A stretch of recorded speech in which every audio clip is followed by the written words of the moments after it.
ಪ್ರಸ್ತುತ ಕರ್ನಾಟಕ ರಾಜ್ಯದ ಪರಿಸ್ಥಿತಿ ಹೆಂಗಾಗಿದೆ ಅಂತ ಹೇಳಿದ್ರೆ ಕೇಂದ್ರ ಸಚಿವರು ಎಚ್.ಡಿ. ಕುಮಾರಸ್ವಾಮಿ ಅವರು ಸುದ್ದಿಗೋಷ್ಠಿಯನ್ನು ನಡೆಸಿ ರಾಜ್ಯ ಅಭಿವೃದ್ಧಿಯ ಪಥದಲ್ಲಿ ಎತ್ತ ಕಡೆ ಸಾಗಿದೆ ಅನ್ನೋದನ್ನ ಹೇಳುವ ಮಟ್ಟಕ್ಕೆ ಬಂದು ನಿಂತುಕೊಂಡಿದೆ.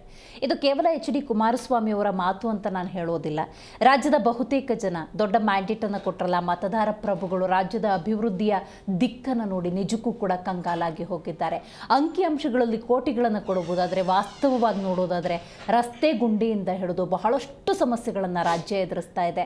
ನೀವು ಗ್ಯಾರಂಟಿ ಅಂತ ಸಂದರ್ಭದಲ್ಲಿ ಗ್ಯಾರಂಟಿಗಳನ್ನು ನಂಬಿದ್ರು, ನೀವು ಕೊಟ್ಟಂತಹ ಮಾತನ್ನು ಒಪ್ಪಿದ್ರು. ಆದರೆ ಪ್ರಸ್ತುತ ಪರಿಸ್ಥಿತಿ ಇದೆಯಲ್ಲ ಅದನ್ನು ಹೇಳೋದಕ್ಕೂ ಕೂಡ ಅಸಾಧ್ಯವಾಗುತ್ತೆ. ಆ ಮಟ್ಟಕ್ಕೆ ತಗೊಂಡು ಹೋಗಿದೆ.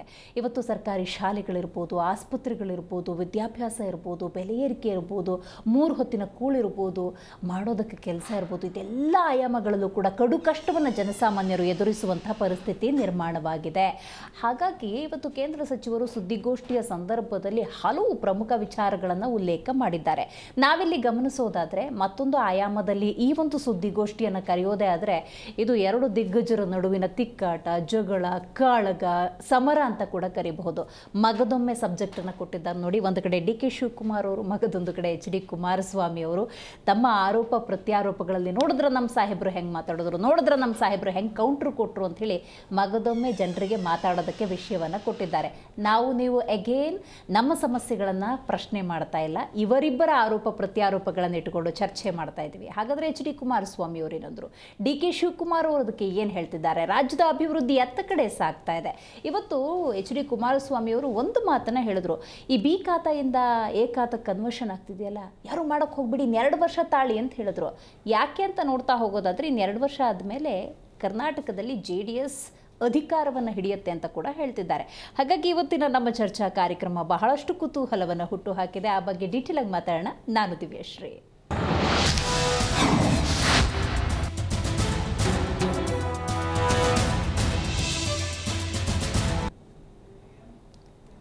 ಹೌದು, ಮಗದೊಮ್ಮೆ ಡಿ.ಕೆ. ಶಿವಕುಮಾರ್, ಎಚ್.ಡಿ. ಕುಮಾರಸ್ವಾಮಿ ಇವರ ನಡುವಿನ ಆರೋಪ ಪ್ರತ್ಯಾರೋಪಗಳ ಸುರಿಮಳೆಯೇ ಆಗಿ ಹೋಗಿದೆ. ಮಂಡ್ಯ ಬೈ ಎಲೆಕ್ಷನ್ ವೇಳೆ ಜೋಡೆತ್ತಿನ ಪವರ್ ಶೋ ಆಗಿತ್ತು. ಡಿ.ಕೆ. ಶಿವಕುಮಾರ್ DCM ಆದಾಗಿನಿಂದ ಹಾವು ಮುಂಗುಸಿಯ ಕಚ್ಚಾಟ ಮುಂದುವರೆದಿದೆ. ನನ್ನ ಹುಳುಕು ಬಿಚ್ಚಿಡು, ನಿನ್ನದನ್ನು ನಾ ಬಿಚ್ಚಿಡುವೆ. ಆಡೋ ಮಾತಾ ಇವೆಲ್ಲ. ಅಭಿವೃದ್ಧಿ ಬಗ್ಗೆ ಮಾತಾಡಿ. ನಿನ್ನ ಅವಧಿಯಲ್ಲಿ ನೀನಿಷ್ಟು ಅಭಿವೃದ್ಧಿಯನ್ನು ಮಾಡಿದ್ದೀಯಾ, ನನ್ನ ಅವಧಿಯಲ್ಲಿ ನಾನಿಷ್ಟು ಅಭಿವೃದ್ಧಿಯನ್ನು ಮಾಡಿದ್ದೇನೆ ಅನ್ನೋ ಮಾತುಗಳು ಬೇರೆ. ಅದೇನೋ ಹುಳುಕು ಬಗ್ಗೆ ಮಾತಾಡ್ತಿದ್ದಾರೆ. ಜನ ಕೂಡ ಪುರ್ಸೋತಲ್ಲಿದ್ದಾರೆ ಅಂತ ಅನಿಸುತ್ತೆ ಇವುಗಳನ್ನು ಚರ್ಚೆ ಮಾಡೋದಕ್ಕೆ. ನಮ್ಮಿಬ್ಬರ ಸಾಧನೆ ನೋಡಿ ಆ ಜನಸಾಮಾನ್ಯನೇ ತೀರ್ಮಾನಿಸುತ್ತಾರೆ. ಡಿ.ಕೆ. ಶಿವಕುಮಾರ್ ಅವರು ಹೇಳಿರೋ ಮಾತಿದು. ವೈಫಲ್ಯವನ್ನು ಮುಚ್ಚಿಕೊಳ್ಳೋದಕ್ಕೆ RSS ವಿಷಯವನ್ನು ಕೆದಕಿದ್ದಾರೆ. There is no doubt in that. ಕೇವಲ RSS ಅಲ್ಲ, ಸಾಲು ಸಾಲು ವಿಚಾರಗಳಿದ್ದಾವೆ. ರಾಜ್ಯ ಸರ್ಕಾರದ ಮೇಲೆ ಕೇಂದ್ರ ಸಚಿವ ಎಚ್.ಡಿ. ಕುಮಾರಸ್ವಾಮಿ ಈ ರೀತಿ ಕಿಡಿಕಾರಿದ್ದಾರೆ. RSS ವಿಚಾರವನ್ನು ಬದಿಗಿಟ್ಟು ಅಭಿವೃದ್ಧಿ ಕಡೆ ಗಮನ ಕೊಡಿ. ಆಗಲೇ ಮಾಡಿಬಿಟ್ಟಿದ್ದಾರೆ, ಯಾಕೆಂದರೆ ಹೊಸ ವಿಷಯ ಕೊಡೋದಕ್ಕೆ ಕಾಂಗ್ರೆಸ್ ಸಿದ್ಧವಾಗಿದೆ. DCM ಡಿ.ಕೆ. ಶಿವಕುಮಾರ್ಗೆ ತಿರುಗೇಟನ್ನು ಕೊಟ್ಟಿದ್ದಾರೆ ಕೇಂದ್ರ ಸಚಿವರು. ಕೇಂದ್ರದ ಸಚಿವರಾಗಿ ಕೇಂದ್ರದ ಕೆಲಸವನ್ನು ಮಾಡಬೇಕಾಗಿದ್ದ, ಇತರ ರಾಜ್ಯಗಳ ಕೆಲಸವನ್ನು ಮಾಡಬೇಕಾಗಿದ್ದಂಥ ಕೇಂದ್ರ ಸಚಿವರು ತಮ್ಮ ಕರ್ನಾಟಕದ ಕುರಿತಂತೆ ಮಾತನಾಡೋ ಪರಿಸ್ಥಿತಿ ಬಂತಲ್ಲ ಅನ್ನೋದು ವಿಪರ್ಯಾಸ. ಕೇಂದ್ರ ಮಂತ್ರಿ ಎಚ್.ಡಿ. Kumaraswamy versus DCM D K. ಶಿವಕುಮಾರ್ ಅನ್ನೋ ಮಟ್ಟಕ್ಕೆ ಪರಿಸ್ಥಿತಿ ಹೋಗಿದೆ. ಹಾಗಾದರೆ ಎಚ್.ಡಿ. ಕುಮಾರಸ್ವಾಮಿ ಅವರು ಸುದ್ದಿಗೋಷ್ಠಿಯಲ್ಲಿ ಏನಂದರು, ಡಿ.ಕೆ. ಶಿವಕುಮಾರ್ ಅವರು ಇದಕ್ಕೆ ಏನು ಹೇಳಿದ್ದಾರೆ, ಬನ್ನಿ ಒಂದ್ಸಲ ಕೇಳ್ಕೊಂಬರೋಣ. ಉಪಮುಖ್ಯಮಂತ್ರಿಗಳು ಕಳೆದ 15-20 ದಿವಸಗಳಿಂದ ನಿರಂತರವಾಗಿ ಈ ಒಂದು ಜಾಹೀರಾತು ಪ್ರತಿನಿತ್ಯ ಇವತ್ತು ಬರ್ತಾ ಇರ್ತಕ್ಕಂಥದ್ದನ್ನು ನೀವೆಲ್ಲ ಗಮನಿಸಿದ್ದೀರಿ. ಇವತ್ತಿನ ಮಾಧ್ಯಮ ನಡೆಸಬೇಕಾದ್ರೆ ಎಷ್ಟು ಕಷ್ಟ ಅಂತಕ್ಕಂಥದ್ದು ನನಗೂ ಸ್ವಲ್ಪ ಅನುಭವ ಇದೆ. ಸರ್ಕಾರಕ್ಕೆ ಈ ರೀತಿ 15 ದಿನಗಳ ಒಂದು ಜಾಹೀರಾತನ್ನು ನೀಡಿದ್ದಾರೆ. ಅಟ್ಲೀಸ್ಟ್ ಮಾಧ್ಯಮದ ನಡೆಸ್ತಕ್ಕಂಥವ್ರಿಗಾದರೂ ಸ್ವಲ್ಪ ಆರ್ಥಿಕವಾಗಿ ದೊರಕಿದೆಯೇನೋ ಅಂತಕ್ಕಂಥದ್ದು ಅದಕ್ಕೆ ಅಭಿನಂದಿಸಬೇಕು. ಈ ಸರ್ಕಾರಕ್ಕೆ ಬಿ ಖಾತೆಯಿಂದ ಇವತ್ತು ಪರಿವರ್ತನೆ ಮಾಡ್ಕೊಳ್ಳಲಿಕ್ಕೆ ನನಗೆ ಉಡುಗೊರೆ ನೀಡ್ತಾ ಇದ್ದೇವೆ ಅಂತ ಹೇಳಿ ಈ ಸರ್ಕಾರದ ಘೋಷಣೆಗಳೇನಿದೆ ಇದು ಮತ್ತೊಂದು ರೀತಿ ನಾಡಿನ ಜನತೆಗೆ ಟೋಪಿ ಆಗ್ತಕ್ಕಂಥ ಕೆಲಸ ಇದು. ನೀನು ಏನಾದ್ರು ಮಾಡಿದ್ದೀನಿ, ಸಾಕ್ಷಿ ಗುಡ್ಡೆ ಇಟ್ಟಿದ್ದೀನಿ ಅಂದರೆ, ಜನಕ್ಕೆ ಏನಾದ್ರು ಒಳ್ಳೇದು ಮಾಡಿದ್ದೀನಿ ಅಂದರೆ, ನಿನ್ನ ಕೈಯಲ್ಲಿ ಏನಾದ್ರು ರಾಜ್ಯಕ್ಕೆ ಒಳ್ಳೇದು ಮಾಡಿದ್ದೀನಿ ಅಂತ ಬಂದು ಹೇಳಮ್ಮ. Command tell you what is your commitment. ಜನ ನಿನ್ಗೆ ಓಟ್ ಕೊಟ್ಟಿದ್ದಾರೆ, ದೊಡ್ಡ ದೊಡ್ಡ ಸ್ಥಾನ ಎಲ್ಲ ಬಂದಿರ್ತಾನೆ. Come let us face public ಮುಂದೆ ಉತ್ತರ ಕೊಡೋದು. ನಾವು ಬರೀ ಹಿಟ್ ಅಂಡ್ ರನ್ ಮಾಡೋದಲ್ಲ. ಇವೆಲ್ಲ ಯಾವಾಗಲೂ ಕೂಡ ಎಲ್ಲರಿಗೂ ಎದುರಿಸ್ಕೊಂಡು ಹಿಟ್ ಅಂಡ್ ರನ್ ಮಾಡಿಕೊಂಡು ಬ್ಲ್ಯಾಕ್ ಮೇಲ್ ಮಾಡ್ಕೊಂಡು ಹೋದಂಗಲ್ಲ. ಅಸೆಂಬ್ಲಿ ಅದೇನೋ ತೆಗಿತೀನಿ ಪೆನ್ ಡ್ರೈವ್ ತೆಗಿತೀನಿ ಅಂತಾರಲ್ಲ, ಇದೆಲ್ಲ ಅಲ್ಲ. ಪ್ಲೀಸ್ ಕಮ್, ಬನ್ನಿ, ಏನೇನು ಅವಮಾನ ಏನಾಗೋದಿಲ್ಲ. ಒಂದು ಕಡೆ ಸುದ್ದಿಗೋಷ್ಠಿಯಲ್ಲಿ ಗೌರವಯುತವಾಗಿ ಆಗ್ತಿರುವಂಥ ಕೆಲವೊಂದು ವಿಚಾರವನ್ನು ಜನಸಾಮಾನ್ಯರಿಗೆ ಮನದಟ್ಟು ಮಾಡುವಂಥ ಪ್ರಯತ್ನವನ್ನು ಕೇಂದ್ರ ಸಚಿವರು ಮಾಡಿದ್ದಾರೆ. ಯಾಕಂತ ಹೇಳಿದ್ರೆ ದೀಪಾವಳಿಯ ಬಂಪರ್ ಕೊಡುಗೆ ಬಿ ಖಾತೆಯಿಂದ ಎ ಖಾತೆಗೆ ಕನ್ವರ್ಟ್ ಮಾಡ್ಕೊಳ್ಳಿ, ಇದಕ್ಕೊಂದಷ್ಟು ಫೀಸ್ ಕಟ್ಟಬೇಕಾಗುತ್ತೆ, ರೈಟ್. ಅಸಲಿಗೆ ಆ ಅಮೌಂಟ್ ಬಗ್ಗೆ ಕೂಡ ಕುಮಾರಸ್ವಾಮಿ ಅವರು ಚರ್ಚೆ ಮಾಡಿದ್ದಾರೆ. ಇನ್ನೊಂದು 2 ವರ್ಷ ಕಾಯಿರಿ, ನಂತರ ನೋಡಿ, ಈ ರೀತಿ ಹಣ ಕಟ್ಟೋ ಅಗತ್ಯ ಇಲ್ಲ. ಮತ್ತು ಅಭಿವೃದ್ಧಿಯ ದೃಷ್ಟಿಯಿಂದ ನೋಡ್ತಾ ಹೋಗೋದಾದರೆ ಕರ್ನಾಟಕದ ಪರಿಸ್ಥಿತಿ ಹೆಂಗಿದೆ ಅನ್ನೋದನ್ನು ನಾನು ಬಿಡಿಸಿ ಹೇಳಬೇಕಾಗಿಲ್ಲ ಅಂತ. ಇತ್ತ ಕಡೆ ರಾಜ್ಯದ ಉಪಮುಖ್ಯಮಂತ್ರಿ ಹಾಗೆಯೇ ಬೆಂಗಳೂರು ನಗರಾಭಿವೃದ್ಧಿ ಸಚಿವರು ಡಿ ಕೆ ಶಿವಕುಮಾರ್ ಏಕವಚನದಲ್ಲೇ ಹಲವಾರು ವಿಚಾರಗಳನ್ನು ಪ್ರಸ್ತಾಪ ಮಾಡಿದ್ದಾರೆ. ನೋಡೋಣ ಈ ಆರೋಪ ಪ್ರತ್ಯಾರೋಪಗಳು ಎತ್ತ ಕಡೆ ಸಾಗುತ್ತೆ. ಈ ಬಗ್ಗೆ ಮಾತಾಡಲಿಕ್ಕೆ ಮೊದಲನೇದಾಗಿ ನಮ್ಮ ಕಾರ್ಯಕ್ರಮದಲ್ಲಿ ಕಾಂಗ್ರೆಸ್ ವಕ್ತಾರರಾಗಿರುವಂತಹ ದರ್ಶನ್ ಅವರು ಭಾಗಿಯಾಗಿದ್ದಾರೆ. ನಮಸ್ಕಾರ ದರ್ಶನ್ ಅವರೇ. ಇನ್ನು BJP ವಕ್ತಾರರಾಗಿರುವಂಥ ಉತ್ಕರ್ಷ್ ಅವರು ಭಾಗಿಯಾಗಿದ್ದಾರೆ. ನಮಸ್ಕಾರ ಉತ್ಕರ್ಷ್ ಅವರೇ. ಉತ್ಕರ್ಷ್ ಅವರೇ, ರಾಜ್ಯದ ಅಭಿವೃದ್ಧಿಯ ಕುರಿತಂತೆ, ಕರ್ನಾಟಕ ಕಾಂಗ್ರೆಸ್ನ ಆಡಳಿತದ ಕುರಿತಂತೆ ಸುದ್ದಿಗೋಷ್ಠಿ ನಡೆಸಿ ಕೇಂದ್ರ ಸಚಿವರು ಬಂದು ಮಾತಾಡೋ ಪರಿಸ್ಥಿತಿ ಬಂದ್ಬಿಡುತ್ತಾ? ಅಷ್ಟು ಕಳಪೆಯಾಗಿದೆಯಾ ಅಭಿವೃದ್ಧಿ? ಖಂಡಿತವಾಗ್ಲೂ ಅಲ್ಲ. ನೋಡಿ, ಇವತ್ತು ಕರ್ನಾಟಕದಲ್ಲಿ ಕಾಂಗ್ರೆಸ್ ಈ ದಾರಿ ತಪ್ಪಿಸುವಂತ ರಾಜಕೀಯ ಡೈವರ್ಷನ್ ಪಾಲಿಟಿಕ್ಸ್ ಅನ್ನು ಎಷ್ಟು ಚೆನ್ನಾಗಿ ಮಾಡುತ್ತೆ ಅಂತಂದ್ರೆ, ಇವ್ರಿಗೆ ಯಾವಾಗ ಇವ್ರ ಸಮಸ್ಯೆಗಳು ಸಮಾಜದ ಮುಂದೆ ಬರುತ್ತೆ ಅನ್ನುವಂಥ ಒಂದು ಪರಿಪಕ್ವತೆ ಬಂದಾಗ ಆಗ ಇವ್ರು ಮುಚ್ಚಾಕೊಂಡ್ಲಿಕ್ಕೆ ಮಾಡುವಂತ ನಾಟಕಗಳೇನು ಅಂತಂದ್ರೆ ನಾವು ಎಲ್ಲ ಕೂಡ ನೋಡಿದ್ದೇವೆ. ಮೊದಲನೇದಾಗಿ ಗ್ರೇಟರ್ ಬೆಂಗಳೂರು ಅಂತ ಹೇಳ್ತಾರೆ, ಜಾತಿ ಗಣತಿ ಅಂತ ಹೇಳ್ತಾರೆ, ಮಂತ್ರಿ ಮಂಡಲ ವಿಸ್ತರಣೆ ಅಂತ ಹೇಳ್ತಾರೆ, ಆ ನಂತರ RSS ನಿಷೇಧ ಅಂತ ಹೇಳ್ತಾರೆ, ಈಗ ಹೊಸ ನಾಟಕ ಮುಖ್ಯಮಂತ್ರಿ ಬದಲಾವಣೆ. ಸೊ ಎಲ್ಲೋ ಒಂದ್ ಕಡೆ ಇವತ್ತು ನಾವೆಲ್ಲ ಕೂಡ ವಿರೋಧ ಪಕ್ಷದಲ್ಲಿ ಇರ್ತಕ್ಕಂಥ ಒಂದು ವ್ಯವಸ್ಥೆಯ ಭಾಗವಾಗಿ ನಾವು ಹೇಳ್ತಾ ಇರ್ತಕ್ಕಂಥದ್ದು ಏನು ಅಂತಂದ್ರೆ, ಇವತ್ತು ರಸ್ತೆಗಳಲ್ಲಿ ಗುಂಡಿ ಮುಚ್ಚಕ್ಕಾಗದೆ ಪಾಪ ಸಾರ್ವಜನಿಕರು ಬಂದು ಗುಂಡಿ ಮುಚ್ಚುವಂತ ದಹನೀಯ ಪರಿಸ್ಥಿತಿ ಬಂದಿದೆ. ಜನ ಚೀಮಾರಿ ಆಗ್ತಾ ಇದ್ದಾರೆ. ಇವತ್ತು ರಾಜ್ಯವನ್ನ ಬಿಟ್ಟು ಹೋಗ್ತಾ ಇರ್ತಕ್ಕಂಥ IT-BT ಕಂಪನಿಗಳು ಇವತ್ತು ಅವ್ರನ್ನ ಪ್ರಶ್ನೆ ಮಾಡಿದ್ರೆ ನೀವು ಧಮಕಿ ಆಗ್ತೀರಾ? ಮಾನ್ಯ ಉಪಮುಖ್ಯಮಂತ್ರಿಗಳು ಒಂದು ರೀತಿಯ ಗೂಂಡಾ ವರ್ತನೆಯನ್ನು ಪ್ರದರ್ಶನ ಮಾಡ್ತಾರೆ, ಏಕವಚನದಲ್ಲಿ ಮಾತಾಡ್ತಾರೆ. ಇವತ್ತು ಒಬ್ಬ ವಾಟರ್ ಮ್ಯಾನ್ ಆತ್ಮಹತ್ಯೆ ಮಾಡ್ಕೊಳ್ತಾನೆ, ನೌಕರರಿಗೆ ಸರಿಯಾಗಿ ಸಂಬಳ ಇಲ್ಲ, ರೈತರಿಗೆ ಬೆಳೆಹಾನಿ ಆದಂತ ರೈತರಿಗೆ ಕೊಡ್ಲಿಕ್ಕೆ ಇವ್ರ ಹತ್ರ ಸರಿಯಾದ ರೀತಿಯಲ್ಲಿ ಆರ್ಥಿಕ ವ್ಯವಸ್ಥೆಗಳಿಲ್ಲ. ಇಷ್ಟೆಲ್ಲ ಸಮಸ್ಯೆಗಳಿದ್ರು ಇವತ್ತು ಎಷ್ಟರ ಮಟ್ಟಿಗೆ ಒಂದು ಬಂಡತನವನ್ನ ಪ್ರದರ್ಶನ ಮಾಡ್ತಾ ಇದೆ ಕಾಂಗ್ರೆಸ್ನ ಕರ್ನಾಟಕ ಸರ್ಕಾರ ಅಂತಂದ್ರೆ, ಕೇವಲ ಇವ್ರು ಕುರ್ಚಿ ಉಳಿಸ್ಕೊಳಕ್ಕೆ ಇವ್ರು ಮಾಡ್ತಾ ಇರ್ತಕ್ಕಂಥ ಕಪಟ ನಾಟಕಗಳು. ಈ ಡೈವರ್ಷನ್ ಪಾಲಿಟಿಕ್ಸ್ ಮಾಡೋದ್ರಲ್ಲಿ ಕಾಂಗ್ರೆಸ್ನವ್ರು ನಿಸ್ಸೀಮರು. ಅರೆ, ಕುರ್ಚಿ ಉಳಿಸ್ಕೊಳ್ಳೋಕೆ ಯಾಕೆ ಪರದಾಟ ಮಾಡಬೇಕು? ಈಗ ರಾಜ್ಯದಲ್ಲಿ ಮುಖ್ಯಮಂತ್ರಿಯಾಗಿ ಸಿದ್ದರಾಮಯ್ಯನವರೇ ಇದ್ದಾರೆ, ಇನ್ನು 2.5 ವರ್ಷ ಆಡಳಿತ ಇದೆ, ಮಾಡ್ತಾರೆ. ಅಲ್ಲೇ ಕುರ್ಚಿ ಉಳಿಸ್ಕೊಳ್ಳೋಕಿದೆ. ಕಾಂಗ್ರೆಸ್ ಅವರು ಕೇಳ್ಬೇಕು, ಏನೆಲ್ಲ ನಾಟಕಗಳು ಮಾಡ್ತಾರೆ. ಬೀದಿ ರಂಪಾಟ ಗೊತ್ತಲ್ಲ, ಮೊನ್ನೆ ಮುಖ್ಯಮಂತ್ರಿಗಳ ಮಗ ಒಂದು ಸ್ಟೇಟ್ಮೆಂಟ್ ಅನ್ನು ಕೊಡ್ತಾರೆ, ಕುಣಿಗಲ್ ರಂಗನಾಥ್ ಒಂದು ಸ್ಟೇಟ್ಮೆಂಟ್ ಅನ್ನು ಕೊಡ್ತಾರೆ, ಇಕ್ಬಾಲ್ ಹುಸೇನ್ ಒಂದು ಸ್ಟೇಟ್ಮೆಂಟ್ ಅನ್ನು ಕೊಡ್ತಾರೆ. ಸೊ ಎಲ್ಲೋ ಒಂದ್ ಕಡೆ ನಾವು ಹೇಳ್ತಿರ್ತಕ್ಕಂಥದ್ದು ಏನು ಅಂತಂದ್ರೆ, ಇವತ್ತು ಅನೇಕ ಸಮಸ್ಯೆಗಳು ಸಾರ್ವಜನಿಕ ವಲಯದಲ್ಲಿ ಇವತ್ತು ಚರ್ಚೆ ಆಗ್ತಾ ಇದೆ. ಅನೇಕ ಸಮಸ್ಯೆಗಳು ಇವತ್ತು ಕರ್ನಾಟಕ ಜನತೆಯನ್ನ ಕಿತ್ತು ತಿಂತಾ ಇದೆ. ಅದ್ರ ಬಗ್ಗೆ ಉತ್ತರ ಕೊಡಪ್ಪ ಅಂತಂದ್ರೆ ಇವರು ಅಲ್ಲಿ ಇವ್ರು ಮುಖ್ಯಮಂತ್ರಿ ಆಗ್ತಾರೆ ಅಂತ ಒಂದ್ ಕಡೆ ಒಂದು ಬಣ ಪೈಪೋಟಿ ಮಾಡಿದ್ರೆ, ಇಲ್ಲ ನಾವು ಮುಖ್ಯಮಂತ್ರಿ ಅಂತ. ಇವ್ರ ಮಧ್ಯೆ ಇರ್ತಕ್ಕಂಥ ಸಮಸ್ಯೆಗಳನ್ನ ಮುಚ್ಚಾಕೊಂಡ್ಲಿಕ್ಕೆ ವೈಯಕ್ತಿಕ ಟೀಕೆಗಳು ಮಾಡ್ತಕ್ಕಂಥದ್ದು, ಏಕವಚನದಲ್ಲಿ ಪ್ರಹಾರ ಮಾಡ್ತಕ್ಕಂಥದ್ದು, ಇದೆಲ್ಲೋ ಒಂದ್ ಕಡೆ ಸರಿಯಲ್ಲ. ಸೊ ನಾವು ಏನೇ ಆದ್ರೂ ಕೂಡ ಕಳಕಳಿಯ ಪ್ರಾರ್ಥನೆ ಏನಂತಂದ್ರೆ, ಮಾನ್ಯ ಉಪಮುಖ್ಯಮಂತ್ರಿಗಳು ಮುಖ್ಯಮಂತ್ರಿಯಲ್ಲಿ ದಯವಿಟ್ಟು ಸರ್, ರಸ್ತೆಗಳಲ್ಲಿ ಚೀಮಾರಿ ಆಗ್ತಿದಾರೆ ಜನ, ಗುಂಡಿ ಮುಚ್ಚಕ್ಕಾಗ್ತಲ್ಲ. ಇವತ್ತು ಕೂಡ ಒಂದು ಸಾವಾಗಿದೆ ಮೇಡಮ್. ಆ ಹೆಣ್ಣು ಮಗುವಿನ ಪರಿಸ್ಥಿತಿ ನೋಡಿದ್ರೆ ಆ ಮಗ ಕಿತ್ಕೊಂಡು ಹೋಗ್ಬಿಟ್ಟಿದೆ ಆ ಗುಂಡಿಲ್ ಬಿದ್ದು. ಸೊ ಇಷ್ಟು ಸಮಸ್ಯೆಗಳಿದ್ದಾಗ ನೀವು ಮಾತಾಡ್ರಪ್ಪ ಅಂತಂದ್ರೆ ಅದೇನೋ CD ಬಿಡುಗಡೆ ಮಾಡ್ತೀರಂತೆ, ನೀನ್ ಇಲ್ಲಿ ಬಾ, ನೀನ್ ಅಲ್ಲಿ ಬಾ, ಅಲ್ಲಿ ಪ್ರಮಾಣ ಮಾಡಿ, ಇದೆಲ್ಲ ಅವಶ್ಯಕತೆ ಇದೆಯಾ? ಬರೀ ಅನವಶ್ಯಕ ಚರ್ಚೆಗಳು ಮಾಡೋದ್ರಲ್ಲಿ ನಾನು ಅದನ್ನೇ ಹೇಳಿದಂತದ್ದು. ಈ ಕಾಂಗ್ರೆಸ್ ಅವ್ರು ನಿಸ್ಸೀಮ್ ಅವ್ರಿಗೆ ಏನ್ ಪಾಠ ಮಾಡೋ ಅವಶ್ಯಕತೆ ನಿಮ್ಮಿಂದನೇ ಕಲ್ತಿದ್ದದ್ದು ಡೈವರ್ಷನ್ ಪಾಲಿಟಿಕ್ಸ್. ನಮ್ಮಿಂದ ಹೆಂಗ್ ಕಲಿತಾರೆ? ನಾವು ಅಭಿವೃದ್ಧಿ ಬಗ್ಗೆ ರಾಜ್ಯದ ಜನ ಪ್ರಶ್ನೆ ಮಾಡಿದಾಗ ನೀವು ಧರ್ಮ ತಂದು ಇಳಿತಾ ಇದ್ರಿ, ಹಾಗಾಗಿ ಬಹಳ ಚೆನ್ನಾಗಿ ಕಲ್ತ್ಕೊಂಡಿದ್ದಾರೆ. ಗಣೇಶ ಕಾರ್ಯಕ್ರಮ ಮಾಡ್ತೀವಿ, ರಥಯಾತ್ರೆ ಹೋಗುತ್ತೆ, ಕಲ್ಲು ಹೊಡೆದ್ರೆ ನೀವು ಧರ್ಮ ತರಬಾರ್ದಲ್ಲಿ? ನಾ ಪ್ರಶ್ನೆ ಮಾಡಬಾರ್ದಾ? ಸೊ ಹಾಗಾಗಿ ಈ ಡೋಂಗಿ ಜಾತ್ಯತೀತವಾದ ಅದು ಚರ್ಚೆ ಮಾಡ್ತಾ ಹೋದ್ರೆ ಕಾಂಗ್ರೆಸ್ ನೋಡೋದು ಬಹಳ ಇವತ್ತು ಕೇಂದ್ರ ಸಚಿವರು ಬಂದು ಇಲ್ಲಿ ಸುದ್ದಿಗೋಷ್ಠಿ ಮಾಡಿ ಅಭಿವೃದ್ಧಿ ಬಗ್ಗೆ ಮಾತಾಡ್ತಾರೆ ಅನ್ನೋದಾದ್ರೆ ಕಾಂಗ್ರೆಸ್ ಕೂಡ ಉತ್ತರದ ಬಗ್ಗೆ ಹೇಳಬೇಕು. ನಿಮ್ಮ ಅವಧಿಯಲ್ಲಿ ನೀವು ಮಾಡಿರುವಂತಹ ಆರ್ಥಿಕ ನಿರ್ವಹಣೆ ಕೋವಿಡ್ ಹಗರಣ ಬಿಚ್ಚಿಡ್ತೀವಿ, ಕೋವಿಡ್ ಹಗರಣ ನಿಮ್ಮ ಬಟಾ ಬಯಲು ಮಾಡ್ತೀವಿ ಅಂತ ಹೇಳಿದ್ರ. ಏನ್ ಬಟಾ ಬಯಲು ಮಾಡಿದ್ರು? ಏನು ಮೈಕಲ್ ಕುನ್ನಾರ್ ವರದಿ ಕೊಟ್ಟಿದ್ದು ನಾವೇನೋ ಮಾಡ್ಬಿಡ್ತೀವಿ, ದಬಾಕ್ ಬಿಡ್ತೀವಿ ಕರ್ನಾಟಕದಲ್ಲಿ ಅಂತ ಹೇಳಿದ್ರೆ ಏನಾಯ್ತು? ಮಾಡಿ ಸ್ವಾಮಿ, ನಿಮ್ಮ ಹತ್ರನೇ ಸರ್ಕಾರ ಇದೆ, ಸರ್ಕಾರದ ವ್ಯವಸ್ಥೆ ಇದೆ, ಜಾತಿ ಗಣತಿ ಸಿದ್ದರಾಮಯ್ಯನವ್ರು ಮಾಡ್ತೀನಿ ಅಂತ ಹೋದ್ರು.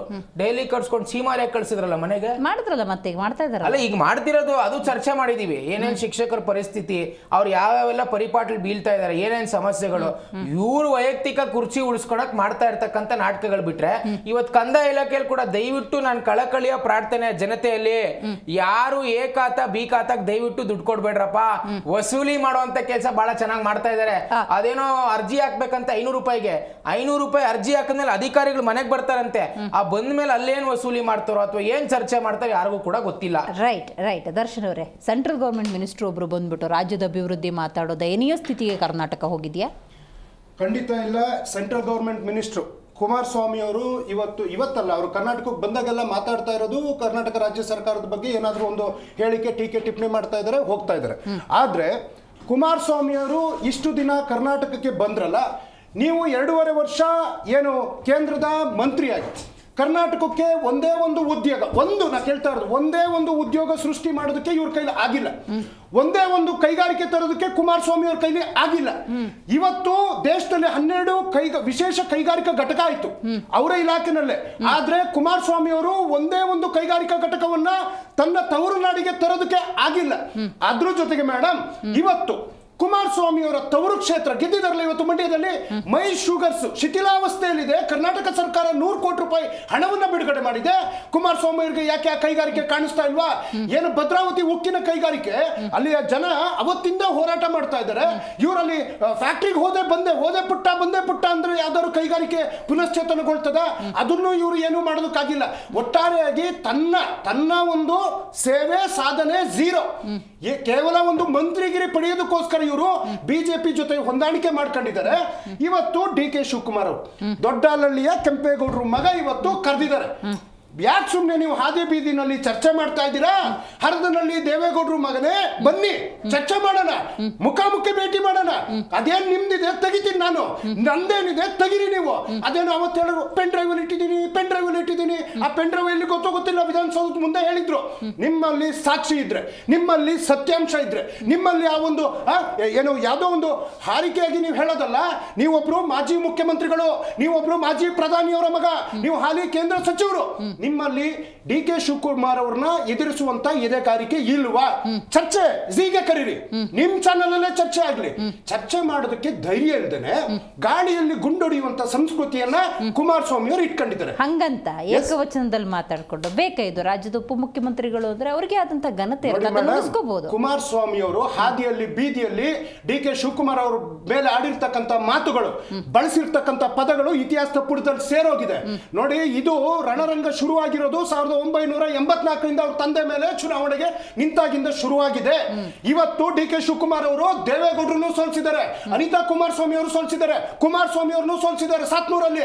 ಅವ್ರ ಮಗ ಚನ್ನಪಟ್ಟಣದಲ್ಲಿ ಈ ಕುಮಾರಸ್ವಾಮಿ ಅವ್ರ ತರ ಸ್ವಾರ್ಥಿಯಾಗಿದ್ರೆ 3 ಕ್ಷೇತ್ರದಲ್ಲಿ ಮಗನ್ಗೆ ಟಿಕೆಟ್ ಕೊಟ್ಕೊಂಡು, ಇನ್ನೊಂದ್ ಕಡೆ ಹೆಂಡತಿಗೆ ಟಿಕೆಟ್ ಕೊಟ್ಕೊಂಡು ಎಲ್ಲೆಲ್ಲ ಅವಕಾಶಗಳಿರ್ತದೆ. ಚನ್ನಪಟ್ಟಣದಲ್ಲಿ ಅಭಿವೃದ್ಧಿ ಮಾಡಬಹುದಿತ್ತಲ್ಲ. DK ಶಿವಕುಮಾರ್ ಅವ್ರನ್ನ ಎದುರಿಸುವಂತ ತಾಕತ್ತಿದ್ರೆ ಚನ್ನಪಟ್ಟಣಕ್ಕೆ ಯಾಕೆ ರಾಜೀನಾಮೆ ಕೊಟ್ರು? ಮಗನ್ ಬಲಿ ಕೊಡಕ್ಕೋಸ್ಕರ ಕೊಟ್ರ? ಶಿವಕುಮಾರ್ ಸಾಹೇಬ್ರು ಯಾವತ್ತು ಸ್ವಾರ್ಥಿ ಆಗಿರ್ಲಿಲ್ಲ. ಹಂಗೇನಾರು ಆಗಿತ್ತು ಅಂದ್ರೆ ಅವ್ರು ತಮ್ಮ ನಿಲ್ಸೋರು ಚನ್ನಪಟ್ಟಣಕ್ಕೆ. ಇದು ಮಗನ ಬಂದು ಚನ್ನಪಟ್ಟಣದಲ್ಲಿ ಮಗನು ಸೋತಾಗಾಯ್ತು. ಆ ಒಂದು ಫ್ರಸ್ಟ್ರೇಷನ್ ಇಂದ ಮಾನ್ಯ ಕೇಂದ್ರ ಸಚಿವರಾದಂತಹ ಶ್ರೀ ಕುಮಾರಸ್ವಾಮಿ ಅವರು ಇವತ್ತು DK ಶಿವಕುಮಾರ್ ಅವ್ರ ಮೇಲೆ ಮುಗಿ ಬೀಳುವಂತ ಕೆಲಸ ಮಾಡ್ತಾ ಇದ್ದಾರೆ. ಇವರ ಚರಿತ್ರೆ ಏನು? ಚಾರಿತ್ರ್ಯ ಮತ್ತೆ ಚರಿತ್ರೆ ಬಹಳ ವ್ಯತ್ಯಾಸ ಇದೆ. ನಮ್ಮ ಒಕ್ಕಲಿಗ ಮಠ ಶ್ರೀ ಆದಿಚುಂಚನಗಿರಿ ಮಠವನ್ನ ಒಡೆಯುವಂತ ಕೆಲಸವನ್ನ ಈ ಕುಟುಂಬದವ್ರು ಮಾಡಿದ್ರು. ಇದೇ ಆದಿಚುಂಚನಗಿರಿ ಶ್ರೀಗಳು ಮಾಧ್ಯಮದ ಮುಂದೆ ಹೇಳ್ತಾರೆ, ನನ್ನ ಫೋನ್ ಟ್ಯಾಪ್ ಆಗಿದೆ. ಟ್ಯಾಪ್ ಮಾಡಿಸ್ತವ್ರು ಯಾರು? ಇದೇ ಘನವೆತ್ತ ಕೇಂದ್ರ ಸಚಿವರು ಕುಮಾರಸ್ವಾಮಿ ಅವರು. ನೀವು ಸ್ವಾಮೀಜಿಗಳನ್ನೇ ಬಿಟ್ಟಿಲ್ಲ.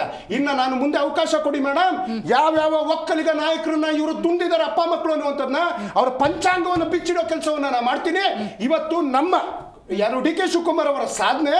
ಅವತ್ತು ಎಸ್ ಎಂ ಕೃಷ್ಣ ಅವರು ಈ ರಾಜ್ಯದ ಮುಖ್ಯಮಂತ್ರಿ ಆದಾಗ ಅವತ್ತು ನಗರಾಭಿವೃದ್ಧಿ ಸಚಿವರಾಗಿ ಕುಮಾರಸ್ವಾಮಿ ಅವರು ಓಡಾಡ್ತಾ ಇದಾರಲ್ಲ ಫ್ಲೇವರ್ಸ್, ಅದರ ಒಂದು ಏನು ಕೊಟ್ಟಿರ್ತಕ್ಕಂಥ ಒಂದು ಶ್ರೇಯ ಯಶಸ್ಸು ಯಾವ್ದಾರು ಇದ್ರೆ ಅದು ಡಿ ಕೆ ಶಿವಕುಮಾರ್ ಅವ್ರಿಗೆ. ಅವತ್ತು ಅಟಲ್ ಬಿಹಾರಿ ವಾಜಪೇಯಿ ಅವರು ದೇಶದ ಪ್ರಧಾನಿಯಾಗಿದ್ರು, ಅವತ್ತು ನಗರಾಭಿವೃದ್ಧಿ ಸಚಿವರಾಗಿ ಇವತ್ತು ಡೆಲ್ಲಿಯಿಂದ ಬಂದು ಇಳಿತಾರಲ್ಲ ವಿಮಾನ ನಿಲ್ದಾಣ, ಅದನ್ನ ಕಟ್ಟಿರ್ತಕ್ಕಂಥ ಕೊಡುಗೆ ಯಾರ್ದಾರು ಇದ್ರೆ ಡಿ ಕೆ ಶಿವಕುಮಾರ್ ಅವ್ರದ್ದು.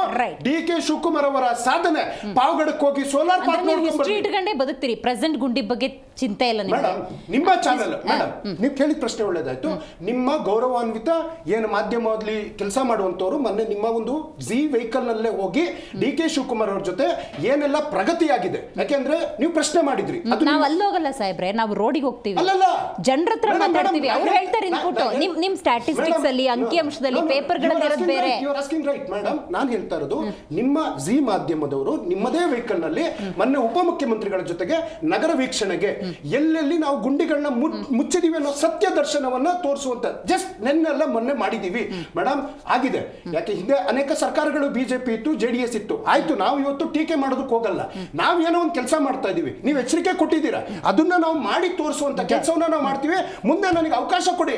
ಕುಮಾರಸ್ವಾಮಿ ಅವರ ಕೆಲವೊಂದು ಪಂಚಾಂಗ ಇದೆ, ಅವರು ಎಷ್ಟು ಏನೇನು ಬೇನಾಮಿ ಮಾಡಿದ್ದಾರೆ ಪ್ರತಿಯೊಂದು ದಾಖಲೆ ಬಿಚ್ಚಿಡ್ತೀನಿ, ನೋಡೋಣ.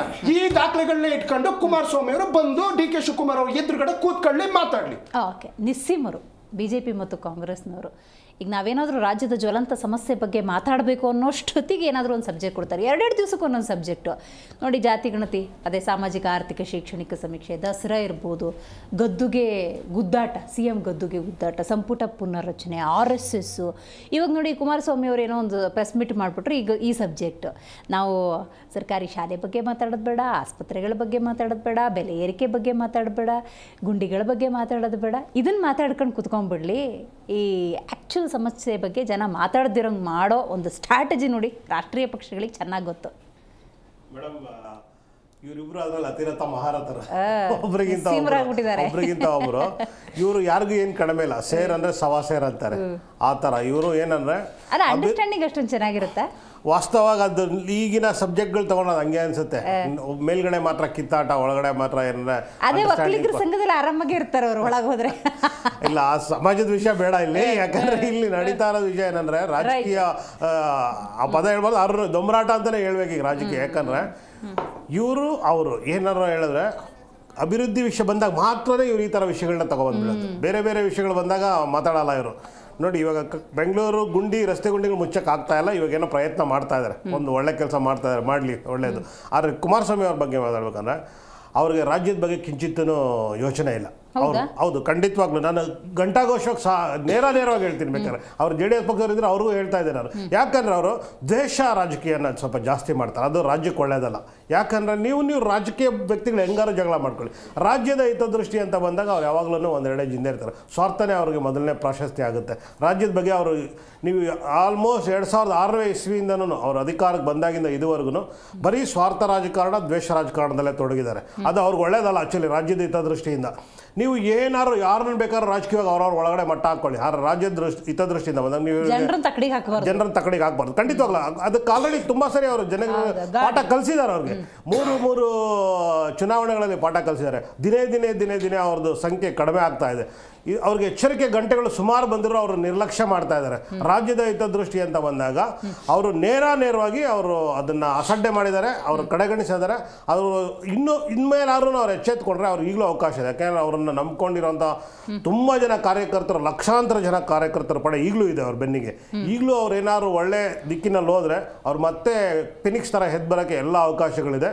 ಅವ್ರು ಅದನ್ನು ಮನದಟ್ಟು ಮಾಡಿಕೊಂಡು ಸ್ವಲ್ಪ ರಾಜ್ಯದ ಹಿತದೃಷ್ಟಿನೇ ಪ್ರಾಶಸ್ತ್ಯ ಮಾಡಿಕೊಂಡ್ರೆ ಅವ್ರಿಗೆ ಈ ಮುಂದಿನ ದಿನಗಳಲ್ಲಿ ಹೆಚ್ಚು ಅವ್ರಿಗೆ ಅವಕಾಶಗಳು ಸಿಗುತ್ತೆ.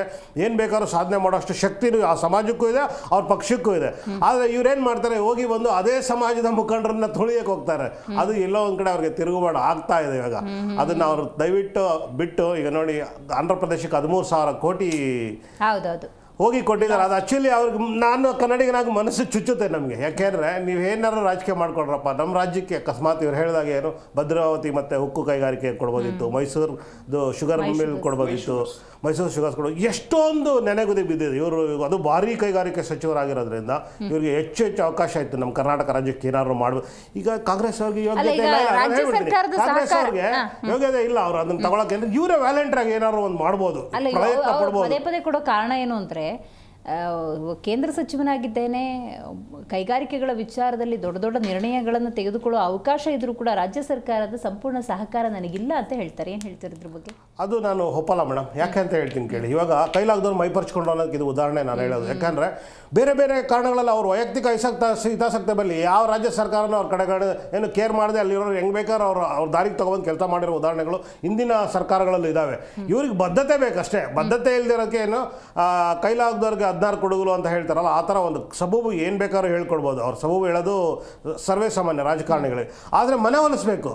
ನೋಡಿ ಸ್ವಾಮಿ, ಇದು ನನ್ನ ರಾಜ್ಯಕ್ಕೆ ಇಷ್ಟು ಅನುಕೂಲ ಆಗುತ್ತೆ, ನೀವು ದ್ವೇಷ ಮಾಡಬೇಡಿ, ನೀವು ಅಸೂಯೆ ಮಾಡಬೇಡಿ, ರಾಜ್ಯದ ಹಿತದೃಷ್ಟಿಯಿಂದ ಎಲ್ಲರೂ ಸೇರಿ ಒಟ್ಟಾಗಿ. ಈಗ ಇವ್ರು ಕುಮಾರಣ್ಣವರೇ ಒಂದ್ಸರಿ ಒಂದು ಮಾತು ಹೇಳಿದರು, ನಾನು 2006ರಲ್ಲಿ ಮುಖ್ಯಮಂತ್ರಿ ಆಗಿದ್ದಾಗ ನಾನು ಕೇಂದ್ರ ಸರ್ಕಾರದಲ್ಲಿ ಕಾಂಗ್ರೆಸ್ ಇತ್ತು, ನಾನು ಸಂಘರ್ಷಕ್ಕೆ ಇಳಿಲಿಲ್ಲ, ನಾನು ಅವ್ರ ಜೊತೆ ಅನ್ಯೋನ್ಯವಾಗಿ ಅವ್ರ ಜೊತೆ ಉತ್ತಮವಾದ ಸ್ನೇಹ ಸಂಬಂಧ ಬೆಳೆಸ್ಕೊಂಡು ರಾಜ್ಯದ ಅಭಿವೃದ್ಧಿಗೆ ತುಂಬ ಶ್ರಮಿಸಿದೆ ಅಂತ ಹೇಳ್ತಾರೆ. ಅದೇ ಥರ ಇವರನ್ನೇ ಒಂದು ಸ್ಟೆಪ್ ಯಾಕೆ ಡೌನ್ ಆಗಬಾರ್ದು ರಾಜ್ಯದ ಜನತೆಗೋಸ್ಕರ? ಅದರಲ್ಲಿ ವೈಯಕ್ತಿಕ ಹಿತಾಸಕ್ತಿ ಇದೆ ಅಲ್ವಾ, ಡೌನ್ ಆಗಿ ಯಾಕೆ ಹೋಗಿ ಕೇಳ್ಕೋಬಾರ್ದು? ಇಬ್ರಿಗೂ ಅನ್ವಯಿಸುತ್ತೆ. ನಾನು ಎರಡೂ ಪಕ್ಷದವ್ರಿಗೂ ನಾನು ಹೇಳ್ತಾ ಇರೋದು, ನನಗೆ ಇವರಲ್ಲಿ ಯಾವುದು ನನಗೆ ವೈಯಕ್ತಿಕವಾಗಿ, ನಾನು ಆಮ್ ಆದ್ಮಿ ಪಾರ್ಟಿಯಿಂದ ಬಂದಿರೋದ್ರಿಂದ ನನಗೆ ವೈಯಕ್ತಿಕವಾಗಿ ಏನೂ ಲಾಭ ಇಲ್ಲ. ನಾನು ಮಾತಾಡೋದು ಓನ್ಲಿ ಕರ್ನಾಟಕದ ರಾಜ್ಯದ ಹಿತದೃಷ್ಟಿಯಿಂದನೇ ಮಾತಾಡ್ತೀನಿ ಹೊರತು ಪಕ್ಷದ ಹಿತದೃಷ್ಟಿ ಆಗಿದ್ರೆ ನಮಗೇನು ನಾವು ಅಧಿಕಾರದಲ್ಲಿಲ್ಲ ಅಥವಾ ನಾವು ಯಾವುದೋ ಒಂದು ಕ್ಷೇತ್ರನೂ ಗೆದ್ದಿಲ್ಲ. ನಾನು ನೇರ ಹೇಳೋದಂದ್ರೆ ರಾಜ್ಯದ ಹಿತದೃಷ್ಟಿಯಿಂದ ಮಾತ್ರನೇ ನಾನು ಹೇಳ್ತಾ ಇರೋದು. ಎರಡೂ ಪಕ್ಷದವರು ದ್ವೇಷ ಅಸೂಯೆ ಮರೆತುಬಿಟ್ಟು ಅಂದರೆ ವೈಯಕ್ತಿಕ ಹಿತಾಸಕ್ತಿಯನ್ನು ಬದಿಗಿಟ್ಟು ರಾಜ್ಯದ ಹಿತಾಸಕ್ತಿಯಿಂದ ಕೆಲಸ ಮಾಡಬೇಕು ಅಂತ ನಾನು ಆಗ್ರಹಿಸ್ತಾ ಇದ್ದೀನಿ. ರೈಟ್. ಆದರೆ ಈ ಜಟಾಪಟಿ ಎತ್ತ ಕಡೆ ಹೋಗಿ ಸಾಗುತ್ತೆ ಅನ್ನೋದೇ ಸದ್ಯದ ಪ್ರಶ್ನೆ. ಯಾಕಂತ ಹೇಳಿದ್ರೆ ಇದೇ ಹಿಂದೆ ಸರ್ಕಾರ ಆಡಳಿತ ನಡೆಸ್ತಾ ಇದ್ದ ಸಂದರ್ಭದಲ್ಲಿ ಜೋಡೆತ್ತುಗಳ ರೀತಿಯಲ್ಲಿ ಬಿಂಬಿತ ಆಗಿದ್ರು. ಅವರೇ ಇವತ್ತು ಆರೋಪ ಪ್ರತ್ಯಾರೋಪಗಳನ್ನು ದೊಡ್ಡ ಮಟ್ಟಕ್ಕೆ ಮಾಡ್ಕೊಳ್ತಾ ಇದ್ದಾರೆ. ಏಕವಚನದಲ್ಲಿ ಪದಪ್ರಯೋಗಗಳಾಗ್ತವೆ ಅನ್ನೋದಾದರೆ ಎತ್ತ ಸಾಗ್ತಾ ಇದೆ. ಏನು ಮಾಡೋದಕ್ಕೆ ಹೊರಟಿದ್ದಾರೆ? ರಾಜ್ಯದ ಹಿತ ಯಾರಿಗೂ ಕೂಡ ಬೇಕಾಗಿಲ್ವಾ ಅನ್ನುವಂಥ ಪ್ರಶ್ನೆ ಮೂಡುತ್ತೆ. ಆ ಬಗ್ಗೆ ಡೀಟೇಲ್ ಆಗಿ ಮಾತಾಡೋಣ.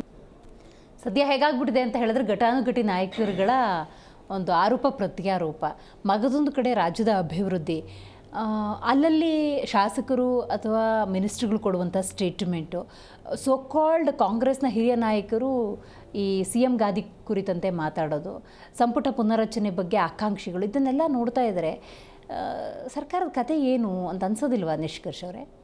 ಅಲ್ಲ, ಖಂಡಿತವಾಗ್ಲೂ ಮೇಡಮ್, ಆಗ್ಲೇ ಹೇಳ್ದಂಗೆ ಇವ್ರ ಕುರ್ಚಿ ಉಳಿಸ್ಕೊಳಕ್ಕೆ, ಇವ್ರ ಅಧಿಕಾರ ಮಾಡಲಿಕ್ಕೆ ಬೇಡದೇ ಇರತಕ್ಕಂಥ ಅನವಶ್ಯಕ ಚರ್ಚೆಗಳನ್ನೇ ಕಳೆದ 6 ತಿಂಗಳಿಂದ ನೀವು ಮೀಡಿಯಾದಲ್ಲಿ ನೋಡಿದ್ರು ಕೂಡ ಅದೇ ಚರ್ಚೆಗಳಾಗ್ತಿರುವಂಥದ್ದು. ಇವಾಗ ಉಪಮುಖ್ಯಮಂತ್ರಿಗಳಿರ್ಬೋದು, ಮುಖ್ಯಮಂತ್ರಿಗಳೇ ಎಷ್ಟು ಗುಂಡಿಗಳನ್ನು ಮುಚ್ಚಬೇಕು ಅಂತ ರೌಂಡ್ಸ್ ಏನು ಮಾಡಿದಂಥದ್ದು, ಗ್ರೇಟರ್ ಬೆಂಗಳೂರು ವಿಚಾರದಲ್ಲಿ ಅನೇಕ ಎಲ್ಲ ಡಿವಿಷನ್ಗೆ ಭೇಟಿ ಕೊಟ್ಟಂತ. ಆದರೆ ವಾಸ್ತವದಲ್ಲಿ ಅದು ಇಂಪ್ಲಿಮೆಂಟೇಷನ್ ಆಗ್ತಿದೆ, ಖಂಡಿತವಾಗ್ಲೂ ಇಂಪ್ಲಿಮೆಂಟೇಷನ್ ಆಗ್ತಾಯಿಲ್ಲ. ಯಾಕೆಂದರೆ ನಾನೇ ನೋಡೋದಂಗೆ ಕರ್ನಾಟಕ ಸರ್ಕಾರದ ಚೀಫ್ ಸೆಕ್ರೆಟರಿ ಶಾಲಿನಿ ರಜನೀಶ್ ಅವ್ರು ಬೀದಿಗೆ ಬಂದು ಗುಂಡಿ ಮುಚ್ಚಬೇಕಪ್ಪ ಅಂತ ಹೇಳ್ತಾರೆ ಅಂತಂದರೆ, ಒಬ್ಬ ಪ್ರಿನ್ಸಿಪಲ್ ಸೆಕ್ರೆಟರಿಗೆ ಅವರ ಆದ್ಯತೆ ಏನು, ಅವರ ಕೆಲಸ ಮಾಡ್ತಕ್ಕಂಥ ಸ್ತರ ಏನು, ಇಲ್ಲಿ ನೀವು ಬಂದು ಬೀದಿಗೆ ಇಳಿತೀರಾ ಅಂತಂದರೆ ಹಾಗಾದರೆ ಆ ವರ್ಕಿಂಗ್ ಇಕೋಸಿಸ್ಟಮ್ ಎಷ್ಟರ ಮಟ್ಟಿಗೆ ಹದಗೆಟ್ಟಿದೆ ಅನ್ನೋ ಅಂತ ಭಾಳ ಸ್ಪಷ್ಟವಾಗಿ ಕಾಣಿಸ್ತಿದೆ. ಏನು ಮಾಡ್ತಿದ್ದಾರೆ ಅದನ್ನೇ ಹೇಳ್ತಿರೋದು. ಬರೀ ಇವರು ವೈಯಕ್ತಿಕ ಸಮಸ್ಯೆಗಳನ್ನು ಇಟ್ಕೊಂಡು ಬೇಡದೇ ಇರ್ತಕ್ಕಂಥ ಹೋಗ್ಲಿ ಯಾವುದಾದ್ರೂ ಒಂದು ವಿಷಯವನ್ನು ತಾರ್ಕಿಕ ಹಂತಕ್ಕೆ ತಗೊಂಡೋಗಕ್ಕಾಯ್ತಾ? ಜಾತಿ ಗಣತಿ ಅಂತ ನೀವೇ ಹೇಳಿದ್ರಿ, ಗ್ರೇಟರ್ ಬೆಂಗಳೂರು ಇರ್ಬೋದು, RSS ನಿಷೇಧ, ಅನವಶ್ಯಕ ಚರ್ಚೆಗಳು ತಾರ್ಕಿಕ ಹಂತಕ್ಕೆ ಯಾವ್ದಾದ್ರು ಹೋಗಕ್ಕಾಯ್ತಾ? ಆಮೇಲೆ ಮತ್ತೊಂದು, ನಾನು JDS ಮತ್ತೆ ಕಾಂಗ್ರೆಸ್ ಅವ್ರು ಇಬ್ಬರಲ್ಲೂ ಏನು ಕಳಕಳಿಯ ಪ್ರಾರ್ಥನೆ ಅಂದ್ರೆ, ನೀವು ದಯವಿಟ್ಟು ರಾಜಕೀಯ ಮಾಡುವಂಥದ್ದು 2ನೇ ಭಾಗ, ಆದರೆ ದಯವಿಟ್ಟು ನಮ್ಮ ಸಮುದಾಯದ ಪೂಜ್ಯರಾದಂಥ ಸ್ವಾಮೀಜಿಯವರ ಹೆಸರನ್ನು ತರುವಂಥದ್ದು ದಯವಿಟ್ಟು ಬೇಡ. ಇದೊಂದು ಕಳಕಳಿಯ ಪ್ರಾರ್ಥನೆ ಇಬ್ಬರಲ್ಲೂ ಕೂಡ. ನೀವು ವೈಯಕ್ತಿಕವಾಗಿ ರಾಜಕೀಯ ಏನೇ ಇರಲಿ, ಆದರೆ ನಾವು ನಂಬುವಂಥ ನಮ್ಮ ಆರಾಧ್ಯ ದೈವ ಚುಂಚನಗಿರಿಯ ಸ್ವಾಮಿಗಳನ್ನು ದಯವಿಟ್ಟು ತರುವಂಥದ್ದು ಅನವಶ್ಯಕ. ಅದನ್ನು ಯಾರೂ ಕೂಡ ಒಪ್ಪೋದಿಲ್ಲ, BJPನೂ ಒಪ್ಪೋದಿಲ್ಲ, ಸಮುದಾಯದ ಮುಖಂಡರುಗಳಾಗಿ ಯಾರೂ ಕೂಡ ಒಪ್ಲಿಕ್ಕೆ ಸಾಧ್ಯ ಇಲ್ಲ. ಸೊ ಹಾಗಾಗಿ ಭಾಳ ಸ್ಪಷ್ಟವಾಗಿ ಇಲ್ಲಿ ನಮಗೆ ಎದ್ದು ಕಾಣ್ತಾ ಇದೆ, ಅನೇಕ ಇವತ್ತು ಸಾವುಗಳಾಗ್ತಾ ಇದೆ ಗುಂಡಿಗಳನ್ನು ಮುಚ್ಚಕ್ಕಾಗ. ಮೊನ್ನೆ ಒಬ್ಬ ವಾಟರ್ ಮ್ಯಾನ್ 27 ತಿಂಗಳಿಂದ ಅವನಿಗೆ ಸಂಬಳ ಹೋಗಿಲ್ಲ ಅಂತಂದ್ರೆ ನೀವು ಯೋಚನೆ ಮಾಡಿ. ನೀವು ಈ ವಿಚಾರಗಳನ್ನು ಬಿಟ್ಬಿಟ್ಟು RSS ನಿಷೇಧ ಮಾಡ್ತೀವಿ, RSS ಬ್ಯಾನ್ ಮಾಡ್ತೀವಿ ಅಂತ ನೀವೇ ಅಲ್ಲಿ ಒಂದು ಸಂಘಟನೆಗಳು ಎತ್ಕಟ್ಟುವಂಥದ್ದು, ಯಾವತ್ತೂ ಇಲ್ಲದೆ ಇರತಕ್ಕಂಥ ಸಂಘಟನೆಗಳು ಇವತ್ತು RSS ನಿಷೇಧ ಅಂತ ಹೇಳಿಲ್ಲ, RSS ಕಾರ್ಯಕ್ರಮಗಳು ಈಗ ಸರ್ಕಾರಿ ಮೇಡಮ್ 450 ಕಡೆ RSS ನ ಪಥಸಂಚಲನ ಆಗಿದೆ. ನೀವೇ ಅಬ್ಸರ್ವ್ ಮಾಡಿದೀರಾ, ಎಲ್ಲ ಕಡೆ ಆಗಿದೆ ಕರ್ನಾಟಕದಲ್ಲಿ. ಎಲ್ಲಾದ್ರೂ ಒಂದು ಕಲ್ಲು ಹೊಡೆದಿದ್ದೋ ಅಥವಾ ಪಾಕಿಸ್ತಾನದಿಂದ ಬಂದಿದ್ದು ಯಾವ್ದಾದ್ರೂ ನಿಮ್ಗೆ ಆ ರೀತಿಯ ದೇಶದ್ರೋಹದ ಘಟನೆ ಕಾಣಿಸ್ತಾ? ಎಲ್ಲೂ ಇಲ್ಲ. ಅಲ್ಲೆಲ್ಲೂ ಸಮಸ್ಯೆ ಇಲ್ಲದೆ ಇರೋದು ಬರೀ ಯಾಕೆ ಚಿತ್ತಾಪುರದಲ್ಲಿ ಮಾತ್ರ ಕಾಣಿಸ್ತಿದೆ ನಿಮಗೆ? ಈ ದ್ವೇಷದ ರಾಜಕೀಯ ಏನಿದೆ, ಹೇಗಾದ್ರೂ ಮಾಡಿ ಒಂದು ಸಿದ್ಧಾಂತ ನೋಡಿಬೇಕೆನ್ನುವಂತ ಚಿಂತನೆ ಏನಿದೆ ದಯವಿಟ್ಟು ಬಿಡಬೇಕು. ಯಾಕಂದ್ರೆ ನಾನು ಇದರಲ್ಲಿ ಬಹಳ ಪ್ರಮುಖವಾಗಿ ತಮಿಳುನಾಡು ಡಿವಿಷನ್ ಬೆಂಚ್ ಬಹಳ ಸ್ಪಷ್ಟವಾಗಿ ಇದೇ, ಈ ತಮಿಳುನಾಡವರು ಹೀಗೆ ಈ ಇರ್ಲಾರ್ದೆ ಇರುವೆ ಬಿಟ್ಕೊಂಡಂಗೆ ಮಾಡ್ಕೊಳಕ್ ಹೋದ್ರು ಸ್ಟಾಲಿನ್ ಗೌರ್ಮೆಂಟ್. ಅವಾಗ ಡಿವಿಷನ್ ಬೆಂಚ್ ಹೇಳ್ತು, ನೋಡಿ ಡ್ಯೂಟಿ ಆಫ್ ದ ಗೌರ್ಮೆಂಟ್ ಏನು ಅಂತಂದ್ರೆ ಸೇಫ್ಟಿ ಮತ್ತೆ ಸೆಕ್ಯೂರಿಟಿ ಕೊಡ್ಬೇಕು. ನೀವು ಯಾವ ವಿಚಾರವನ್ನ ಸಿದ್ಧಾಂತವನ್ನ ಬ್ಯಾನ್ ಮಾಡುವಂತ ಅಧಿಕಾರ ನಿಮ್ಗಿಲ್ಲ ಅಂತ. ಇವತ್ತು ಅದನ್ನೇ ಇವ್ರಿಗೂ ಹೇಳಿರುವಂತದ್ದು. ಇವತ್ತು ನಿಮಗೊಂದು ಸಮನ್ವಯ ಸಾಧಿಸಕ್ ಆಗ್ತಾ ಇಲ್ಲ ಅಂತಂದ್ರೆ ಮೊನ್ನೆ ಕೋರ್ಟ್ ಆರ್ಡರ್ ಕೊಟ್ಟಿದೆ ಅಲ್ವಾ ಡಿವಿಷನ್ ಬೆಂಚ್ ಕರ್ನಾಟಕದಲ್ಲಿ. ಮತ್ತೆ ನೀವು ಫೇಲ್ಯೂರ್ ಆಫ್ ದ ಗೌರ್ಮೆಂಟ್, ಸಮನ್ವಯ ಸಾಧಿಸಕ್ ಆಗ್ತಾ ಇಲ್ಲ. ಸೊ ಹಾಗಾಗಿ ಬಹಳ ಸ್ಪಷ್ಟವಾಗಿ ಹೇಳ್ತೀನಿ, ಈ ರೀತಿ ಅನವಶ್ಯಕ ಚರ್ಚೆಗಳನ್ನು ದಯವಿಟ್ಟು ಬಿಡ್ಬೇಕು ಕಾಂಗ್ರೆಸ್ ಅವರು. IT-BT ಸೆಕ್ಟರ್, AI, ಗೂಗಲ್ ಏನಿದೆ 60,000 ಜನಕ್ಕೆ ಎಂಪ್ಲಾಯ್ಮೆಂಟ್ ಕೊಡುವಂತ ಒಂದು ಎಂಪ್ಲಾಯ್ಮೆಂಟ್ ಜನರೇಷನ್ ಸೆಕ್ಟರ್ ಆಗ್ತಿತ್ತು. ಅದನ್ನ ಬಿಟ್ಬಿಟ್ಟು ಪ್ರಿಯಾಂಕಾ ಖರ್ಗೆ ಅವರು ಮಾತಾಡಿ ಚಿತ್ತಾಪುರದಲ್ಲಿ ಕಲ್ಯಾಣ ಕರ್ನಾಟಕ ಹೇಳ್ತಾ ಹೋದ್ರೆ ಅವ್ರ ಡಿಪಾರ್ಟ್ಮೆಂಟ್ ಅಲ್ಲಿ ಎಷ್ಟು ಸಮಸ್ಯೆಗಳಿದೆ ಮೇಡಮ್, ಎಷ್ಟು ಸಮಸ್ಯೆಗಳು. ಇದನ್ನ ಮಾತಾಡ್ರಯ್ಯ ಅಂತಂದ್ರೆ ನಾನು RSS ನಿಷೇಧ ಮಾಡ್ತೀನಿ, ದಿನ RSS ಬಗ್ಗೆ ಮಾತಾಡ್ಕೊಂಡು ಕೂರ್ತಾರೆ. ರೈಟ್. ಇದಕ್ಕೆ ನಮ್ಮ ಕಾರ್ಯಕ್ರಮದಲ್ಲಿ JDS ವಕ್ತಾರಾಗಿರುವಂತಹ ಉಮೇಶ್ ಅವರು ಜಾಯ್ನ್ ಆಗಿದ್ದಾರೆ. ನಮಸ್ಕಾರ. ಏನಿವತ್ತು ಕೇಂದ್ರ ಸಚಿವರು ಸುದ್ದಿಗೋಷ್ಠಿಯನ್ನ ಮಾಡಿ ರಾಜ್ಯದ ಅಭಿವೃದ್ಧಿ ಕುರಿತಂತೆ ಬಹಳಷ್ಟು ಮಾತಾಡಿದ್ದಾರಲ್ಲ, ಏನು ಉದ್ದೇಶ? ಅಲ್ಲ, ಕುಮಾರಸ್ವಾಮಿ ಅವರು ಪಾರ್ಲಿಮೆಂಟಿಗೆ ಹೋದ್ರು, ಕರ್ನಾಟಕವನ್ನ ಮರೆತುಬಿಟ್ರು. ಕರ್ನಾಟಕದ ಬಗ್ಗೆ ಅವ್ರಿಗೇನು ಕಾಳಜಿ ಇಲ್ಲ. ಮಾತಾಡಿದ್ರು ತಪ್ಪು, ಕರ್ನಾಟಕದ ಬಗ್ಗೆ ಅಭಿವೃದ್ಧಿ ಬಗ್ಗೆ ಚರ್ಚೆನೆ ಮಾಡ್ತಾ ಇಲ್ಲ. ಅವ್ರ ಆರೋಗ್ಯ ಏನೋ ಬಹಳ ಹದಗೆಟ್ಟು ಹೋಗ್ಬಿಟ್ಟಿದೆ, ಅವ್ರಿನ್ ಬರೋದಿಲ್ಲ. ಎಲ್ಲ ಬನ್ನಿ ನಮ್ಮ ಪಕ್ಷಕ್ಕೆ ಅಂತ ಹೇಳಿ ಕರೆ ಕೊಡ್ತಿದ್ರಲ್ಲ, ಅದಕ್ಕೆ ಉತ್ತರ ಕೊಟ್ಟಿದ್ದಾರೆ. ಭದ್ರಾವತಿ ಇದ್ರ ಬಗ್ಗೆ ಮಾತಾಡಬಹುದಿತ್ತು. ಹೌದು, ಅಲ್ಲ ಇದೆಲ್ಲ ಹಿಂದೆ ಹೇಳಿದ್ದಾರೆ. ಭದ್ರಾವತಿ ಬಗ್ಗೆ ಹೇಳಿದ್ದಾರೆ, HAL ಬಗ್ಗೆ ಹೇಳಿದ್ದಾರೆ. ಆಮೇಲೆ ಇನ್ನು ಉಳಿದಿರುವಂತ ಎಲ್ಲ ಕಾರ್ಖಾನೆಗಳನ್ನ ಪುನಶ್ಚೇತನ ಮಾಡ್ತೀವಿ, ನಮ್ಮ ಸಹಕಾರ ಕೊಡಿ ಕೇಳಿದ್ದಾರೆ. ಅವ್ರು ಕೊಟ್ಟಿದ್ದಾರೆ. ಇವರು ಸೌಜನ್ಯಕ್ಕೂ ರಾಜ್ಯ ಸರ್ಕಾರ ಕುಮಾರಸ್ವಾಮಿ ಅವ್ರ ಜೊತೆ ಒಂದು ದಿನಕ್ಕೂ ಸೌಜನ್ಯಕ್ಕೂ ಮಾತಾಡಲಿಲ್ಲ ರಾಜ್ಯದ ಬಗ್ಗೆ, ಅಭಿವೃದ್ಧಿ ಬಗ್ಗೆ. ರಾಜ್ಯದ ಹಿತ ಕಾಯ್ಬೇಕು ಅನ್ನೋ ಸದುದ್ದೇಶ ಆಂತರ್ಯದಲ್ಲಿ ಇತ್ತು ಅಂತ ಹೇಳಿದ್ರೆ ಯಾರೋ ಬಂದು ಕೇಳಲಿ ಅಂತ ಇದಕ್ಕೆ ರಾಜ್ಯ ಕೇಂದ್ರ ಸರ್ಕಾರದ ಯೋಜನೆಗಳನ್ನು ಅನುಷ್ಠಾನ ಮಾಡಲಿಕ್ಕೆ ರಾಜ್ಯ ಸರ್ಕಾರ ಸಹಕಾರ ಬೇಕು. ಇವಾಗ ಹೇಳಿದ್ರು ಸ್ನೇಹಿತರು, ಅದು ಆರ್ಟಿಫಿಷಿಯಲ್ ಇಂಟೆಲಿಜೆನ್ಸ್ ಅದಕ್ಕೆ ಇದಕ್ಕೋಯ್ತು ಅಂತಲ್ಲ, ಇದಕ್ಕೆ ಆಂಧ್ರಕ್ಕೆ ಯಾರ ಕಾರಣ? ಅದಕ್ಕೆ ಇವ್ರ ಕಾರಣ. ಇವಾಗ ಪ್ರಿಯಾಂಕಾ ಖರ್ಗೆ ಅವರು ಇಲ್ಲಿ RSS ಬ್ಯಾನ್ ಮಾಡ್ತೀವಿ ಅಂತ ಹೇಳ್ಕೊಂಡು ಕಾಲ ಕಳೆದ್ರಲ್ಲ, ಅವರ ನಿರ್ಲಕ್ಷ್ಯದಿಂದ ಹೋಗಿದ್ದು. ಈ ತರ ಸಂದರ್ಭದಲ್ಲಿ ಕುಮಾರಸ್ವಾಮಿ ಅವ್ರು ಏನ್ ಮಾಡ್ಬೋದು? ಅದು ಒಂದು ಡಿಪಾರ್ಟ್ಮೆಂಟ್ ಅಷ್ಟೇ. ಅದು ಕೈಗಾರಿಕೆ, ಒಂದು ಉಕ್ಕು ಕಾರ್ಖಾನೆ ಏನಿದೆ ಒಂದು ಸೀಮಿತವಾದದ್ದು, ಕೇವಲ ಕರ್ನಾಟಕ ಸೀಮಿತ ಅಲ್ಲ. ಅವ್ರು ಇಡೀ ರಾಷ್ಟ್ರವನ್ನೇ ನೋಡ್ಕೋಬೇಕು. ಇಡೀ ರಾಷ್ಟ್ರವನ್ನು ನೋಡ್ಬೇಕಂತ ಸಂದರ್ಭದಲ್ಲಿ ಕೇವಲ ಕರ್ನಾಟಕ ಅಷ್ಟೇ ಸೀಮಿತವಾಗಿಲ್ಲ. ಆದರೂ ಅವ್ರು ಕೆಲಸವನ್ನು ಮಾಡ್ತಲೇ ಇದ್ದಾರೆ. ಅವರು ಕಳೆದ ಬಾರಿ ಹೋಗಿ ಯಾರೋ ಒಬ್ಬರು ರಾಮಲಿಂಗಾರೆಡ್ಡಿ ಅವರು ಕಾಂಗ್ರೆಸ್ನವ್ರು ಕೇಳಿ 4,500 ಬಸ್ಗಳನ್ನು ಕೊಟ್ಟಿದ್ದಾರೆ. ಆ ಥರ ಕರ್ನಾಟಕದ ಬಗ್ಗೆ ತಾರತಮ್ಯ ಇದ್ದರೆ ಅದು ಮಾಡ್ತಿರ್ಲಿಲ್ಲ. ಅದು ಇವರು ಕೇವಲ ಅವರನ್ನು ಟಾರ್ಗೆಟ್ ಮಾಡ್ತಾ ಇದ್ದಾರೆ. ಏನಂತ, ನೀವು ಬೆಂಗಳೂರಿಗೆ ಬರೋದಿಲ್ಲ, ಮಂಡ್ಯಕ್ಕೆ 3 ತಿಂಗಳಿಗೆ ಒಂದ್ಸಲ ಬರ್ತೀರಾ, ಎದೆ ಹಿಡ್ಕೊಂಡ್ಬರ್ತೀರಾ, ಆರೋಗ್ಯದ ಕಾರಣ ಹೇಳ್ಕೊಂಡ್ಬರ್ತೀರಾ, ಜನರು ನಂಬಿಸ್ತಾ ಇದ್ದಾರಾ ಅಂತ ಹೇಳಿ ಅಲ್ಲಿ ಸಚಿವ ಚಲರಾಯಸ್ವಾಮಿ ಅವರು ಮಾತಾಡ್ತಾರೆ. ಇಲ್ಲಿ DK ಶಿವಕುಮಾರ್ ಅವರು ಅಭಿವೃದ್ಧಿ ವಿಚಾರಗಳನ್ನ ಮಾತಾಡಿ ಅಂತಂದ್ರೆ ಅದನ್ನು ಮಾತಾಡ್ತಾ ಇಲ್ಲ. ಆಯ್ತು, ಇವರು ಏನೇ ಸಾಧನೆ ಮಾಡಿದ್ದಾರೆ ಅಂತ ಹೇಳ್ಬೇಕಲ್ವಾ? ಇವರು ಕರೆಕ್ಟಾಗಿ ಹೇಳಿದ್ದಾರೆ. ಕಳೆದ 50 ವರ್ಷಗಳಿಂದ ಈ ರಾಷ್ಟ್ರವನ್ನು ಆಳ್ವಿಕೆ ಮಾಡಿದ್ದಾರೆ ನೀವು. ತಾತ ಮುತ್ತಾತ ಅಲ್ಲಿಂದ ಹಿಡಿದು 4 ತಲೆಮಾರಿವರೆಗೂ ರಾಷ್ಟ್ರವನ್ನು ಆಳ್ವಿಕೆ ಮಾಡಿದ್ದೀರಾ. ಅಭಿವೃದ್ಧಿ ಏನಾಗಿದೆ ನೀವು ಹೇಳ್ಬೇಕು ಕರ್ನಾಟಕದಲ್ಲಿ. ಇಲ್ಲಿ ಕಾಂಗ್ರೆಸ್ನವರು ಹೇಳ್ಬೇಕಾಗಿದ್ದು. ಈಗ ನಮ್ಮ ಅವಧಿಯಲ್ಲಿ ಏನಾಗಿದೆ, ಕೇವಲ ನಮಗೆ 20 ತಿಂಗಳು BJP ಜೊತೆ ಇದ್ದಂಥ ಸಂದರ್ಭದಲ್ಲಿ ಲಾಟರಿ ನಿಷೇಧ ಮಾಡಿದ್ವಿ, ಸಾರಾಯಿ ನಿಷೇಧವನ್ನು ಮಾಡಿದ್ವಿ, ಗ್ರಾಮ ವಾಸ್ತವ್ಯ ಮಾಡಿದ್ವಿ, ಜನತಾ ದರ್ಶನವನ್ನು ಮಾಡಿದ್ವಿ. ಹೀಗೆ ಅನೇಕ ಕಾರ್ಯಕ್ರಮಗಳು, ಜನಪರ ಕಾರ್ಯಕ್ರಮಗಳನ್ನು ನಾವು ಕೊಟ್ಟಂಥ ಕಾಲದಲ್ಲಿ ಆಗಿರೋಂಥದ್ದು. ಅದಾದ್ಮೇಲೆ ಇವರು ಹೇಳಿದ್ದಾರೆ 189 ಕಾಲೇಜುಗಳನ್ನು ಕೊಟ್ಟಿರೋದು ನಾವು. ಆಮೇಲೆ 2ನೇ ಸಲ ಕಾಂಗ್ರೆಸ್ನವ್ರ ಜೊತೆ ಏನೋ ಒಂದು ಮೈತ್ರಿ ಸರ್ಕಾರ ಬಂತು. ಆಗ ಸುಮಾರು ನೀವು ನಂಬ್ತಿರಲಿಲ್ಲ ಮೇಡಮ್, 42,000 ಕೋಟಿನ ಮನ್ನಾ ಮಾಡಬೇಕು ಅನ್ನೋ ಒಂದು ನಾವು ಭರವಸೆ ಕೊಟ್ಟಿದ್ವಿ. ಅದರಲ್ಲಿ 25,000 ಕೋಟಿ ಮನ್ನಾ ಮಾಡಿದ್ದೀವಿ. ಜೊತೆಗೆ ಮಂಡ್ಯದ ಜಿಲ್ಲೆಯಲ್ಲಿ 92,000 ರೈತರು ಅದರ ಬೆನಿಫಿಟ್ ಅನ್ನು ಪಡ್ಕೊಂಡಿದ್ದಾರೆ. ಹಾಗಾಗಿ ಸಾಕಷ್ಟು ಅಭಿವೃದ್ಧಿ ಕೆಲಸಗಳನ್ನು ಮಾಡಿದ್ದಾರೆ. ಲಿಮಿಟೆಡ್ ಸ್ಕೋಪ್, ಒಂದು ಪ್ರಾದೇಶಿಕ ಪಕ್ಷವಾಗಿ ತನ್ನ ಹೊಣೆಗಾರಿಕೆಯನ್ನು ನಿಭಾಯಿಸಿದೆ. ಇವರು ಕೇವಲ ಗ್ರೇಟರ್ ಬೆಂಗಳೂರು ಅಥಾರಿಟಿಗೋಸ್ಕರ ತಲೆ ಕೆಡಿಸ್ಕೊಂಡು ಇವತ್ತು ಏನೇನು ಮಾಡಿದ್ದಾರೆ? ಬಿಡದಿ ಒಂದು ಏನು ಟೌನ್ಶಿಪ್ ಏನಿತ್ತು ಕುಮಾರಣ್ಣವ್ರ ಕಾಲದಲ್ಲಿ ಲಿಮಿಟೆಡ್ ಸ್ಕೋಪ್ ಇತ್ತದು. ಕೇವಲ ನಾನ್ ಅಗ್ರಿಕಲ್ಚರ್ ಪ್ರಾಪರ್ಟಿನ ಅದನ್ನು ಎಂಕ್ರೋಚ್ ಮಾಡಾತು ಅಥವಾ ಏನೋ ಅಕ್ವೈರ್ ಮಾಡಿಕೊಂಡು ಅಲ್ಲಿ ಒಂದು ಅಭಿವೃದ್ಧಿ ಮಾಡಬೇಕು ಅಂತ ಇತ್ತು. ಇವ್ರು ಏನು ಮಾಡಿದ್ರು? ಸುಮಾರು ರೈತರ ಜಮೀನುಗಳನ್ನು ಸಾರಸಗಟ್ಟಾಗಿ ಇದನ್ನು ಅಕ್ವೈರ್ ಮಾಡಿಕೊಂಡು ಅಲ್ಲಿ ಒಂದು ಗ್ರೇಟ್ ಏನೋ ಇದು ಮಾಡಿ ಹೊಸ ಒಂದು ಇದನ್ನ ಮಾಡಕ್ಕೆ ಹೊರಟಿದ್ದಾರೆ ಯೋಜನೆಯನ್ನ. ಇದರಿಂದ ಏನಾಗುತ್ತೆ? ಇದು ಅಭಿವೃದ್ಧಿ ಆಗುತ್ತಾ? ಇದು ಕೇವಲ ರಿಯಲ್ ಎಸ್ಟೇಟ್ ಮಾಫಿಯಾ ಒಂದು ದಂಧೆ ಆಗುತ್ತೆ ಅನ್ನೋದು ಹೇಳಿ ಕಾಳಜಿನ ವ್ಯಕ್ತಪಡಿಸಿ ಒಂದು ರೈತರ ಹಿತಾಸಕ್ತಿ ಇರುವಂಥ ಸರ್ಕಾರವಾಗಿ ಪಕ್ಷವಾಗಿ. ಅಷ್ಟೇ ಅಲ್ಲದೆ ಇವರು ಈ ಉದಾಹರಣೆ ಒಂದು ಯೋಜನೆ ಮಾಡಬೇಕು ಅಂತಂದಾಗ ಇವರು ಸಂಪೂರ್ಣವಾದ ಸಹಕಾರ ಬೇಕೇ ಬೇಕು. ಒಂದು ಮೂಲಭೂತ ಸೌಕರ್ಯ ಕೊಡಬೇಕು, ನೀರಿಂದ ಹಿಡಿದು ಜಾಗದಿಂದ ಹಿಡಿದು ಅದನ್ನ ಯಾರು ಕೊಡ್ತಾ ಇಲ್ಲ. ಹಾಗಾಗಿ ನಾವೇನು ಮಾಡ್ಬೋದು, ನಮ್ಮ ಚೌಕಟ್ಟಲ್ಲಿ ಜನತಾದಳ ಕೆಲಸಗಳನ್ನು ಮಾಡ್ತಾ ಇದೆ.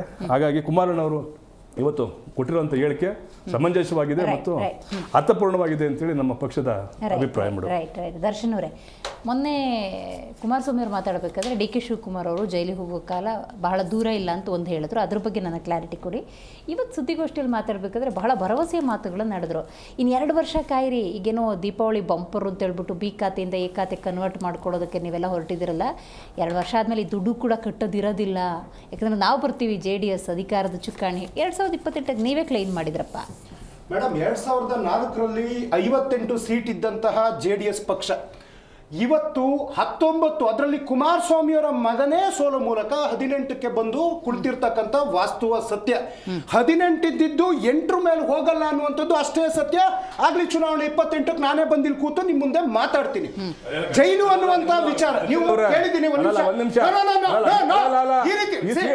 ನನಗೆ ಮಧ್ಯೆ ಮಾತಾಡಿದ್ರೆ ನಾನು ನಿಮ್ಮ ಹತ್ರ ಚರ್ಚೆ ನಾನು ಈಗ ಕೂತಿಲ್ಲ ಮಾತಾಡ್ಬಿಡಿ.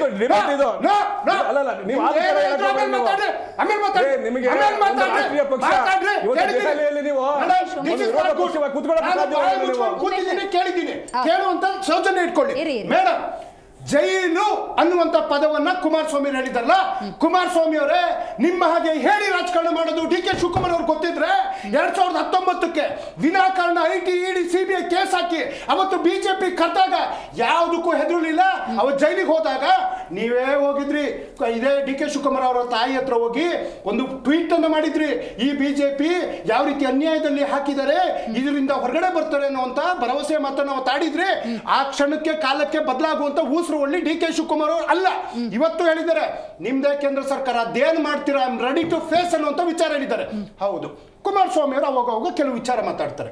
ಮೇಡಮ್, ಇವರ ಬಿಡಿಗೈ ಜಮೀನಿನ ವಿಚಾರದಲ್ಲಿ ಏನು ಒಂದು ತನಿಖೆ ನಡೀತಾ ಇತ್ತು, ಜಮೀನಿನ ಅಳತೆಗಳಾಗ್ತಾ ಇತ್ತಲ್ಲ, ಕುಮಾರಸ್ವಾಮಿ ಅವರು ಅದೇನ್ ಮಾಡ್ತೀರಾ ಮಾಡ್ಕೊಳ್ಳಿ, ನಮ್ಗೆ 1 ಇಂಚು ಜಾಗ ತೆಗೆದಕ್ಕಾಗಲ್ಲ ಅಂದ್ರಲ್ಲ.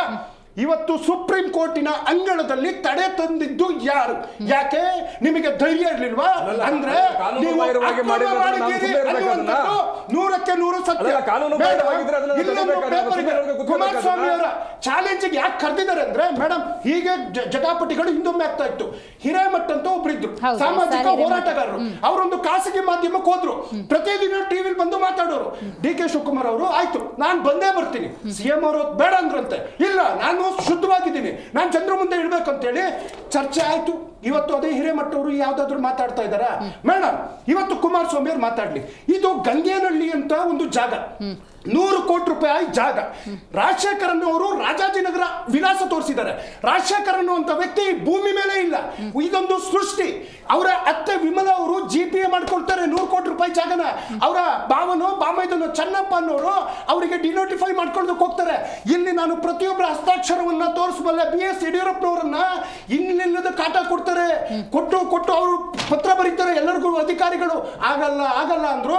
ಕುಮಾರಸ್ವಾಮಿ ಅವರು ಈ ಜಾಗ ಕಬಳಿಸಿದಾರಲ್ಲ, ಅದಕ್ಕೆ ಉತ್ತರ ಕೊಡುವಂತ ಶಕ್ತಿ ಕುಮಾರಸ್ವಾಮಿ ಅವರಿಗಿದೆಯಾ? ಇದು ಮೇಡಮ್ ಶ್ರೀ ಸಾಯಿ ವೆಂಕಟೇಶ್ವರ ತನಿಖೆ ಎಲ್ಲ ಮುಗ್ದಿದೆ.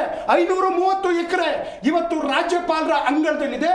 ಇವರಿಗೆ ಈ ಜೈಲು ಅನ್ನುವಂತ ಭಯದಿಂದ ಇವತ್ತು ಬಿಜೆಪಿ ಜೊತೆ ಹೋಗಿ ಬಿಜೆಪಿ ಸತ್ಯ ಮಾಡಿ ಇದನ್ನು ಮುಚ್ಚಿಟ್ಟಿದ್ದಾರೆ. ಪಡವಾಲ ಹಿಪ್ಪೆ 87 ಎಕರೆ ಜಾಗ, ಅದು ಇವತ್ತು ರಾಜ್ಯಪಾಲರ ಅಂಗಳದಲ್ಲಿದೆ. ಅದ್ರ ಬಗ್ಗೆನೂ ಕುಮಾರಸ್ವಾಮಿ ಯಾಕೆ ಮಾತಾಡ್ತಾ ಇಲ್ಲ? ಈ 3 ಪ್ರಕರಣಗಳು ಏನೋ ರಾಜ್ಯಪಾಲರ ಅಂಗಳದಲ್ಲಿ ಪ್ರಾಸಿಕ್ಯೂಷನ್ಗೆ ಕಾಯ್ತಾ ಇರ್ತಕ್ಕಂಥದ್ದು. ಹಾಗೇನೆ ಮೇಡಮ್, ಇವ್ರದ್ದು ಗುಡಿಮಾವು ಸರ್ವೆ ನಂಬರ್ ನಲ್ಲಿ 50 ಎಕರೆ ಯಾರಿಗೆ ಸಂಬಂಧಪಟ್ಟ ಜಮೀನು. ತಾಜ್ ವೆಸ್ಟ್ ಎಂಡ್ ಅಲ್ಲಿ ಇವರು ಸುಮಾರು 1.5 ವರ್ಷ ಕಳೆದ್ರಲ್ಲ,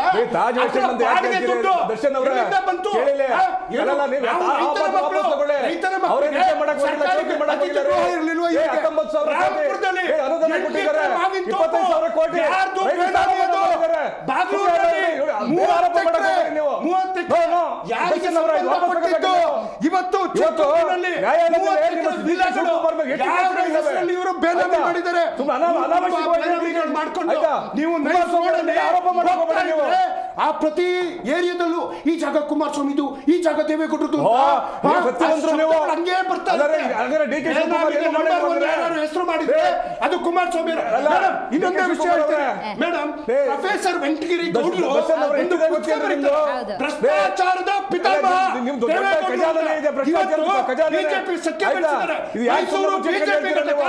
ಭ್ರಷ್ಟಾಚಾರದ ಪಿತಾಮಹ ಅಂತ ಲೀಸ್ಟ್ ಸಮೇತ ಮೈಸೂರು ಬಿಜೆಪಿ ಘಟಕ ಪೇಪರ್ ನಲ್ಲಿ ಜಾಹೀರಾತನ್ನು ಕೊಟ್ಟಿರ್ತಾರೆ. ಇವೆಲ್ಲ ವಾಸ್ತವ ಸತ್ಯ. ಒಟ್ಟಾರೆಯಾಗಿ ಕುಮಾರಸ್ವಾಮಿ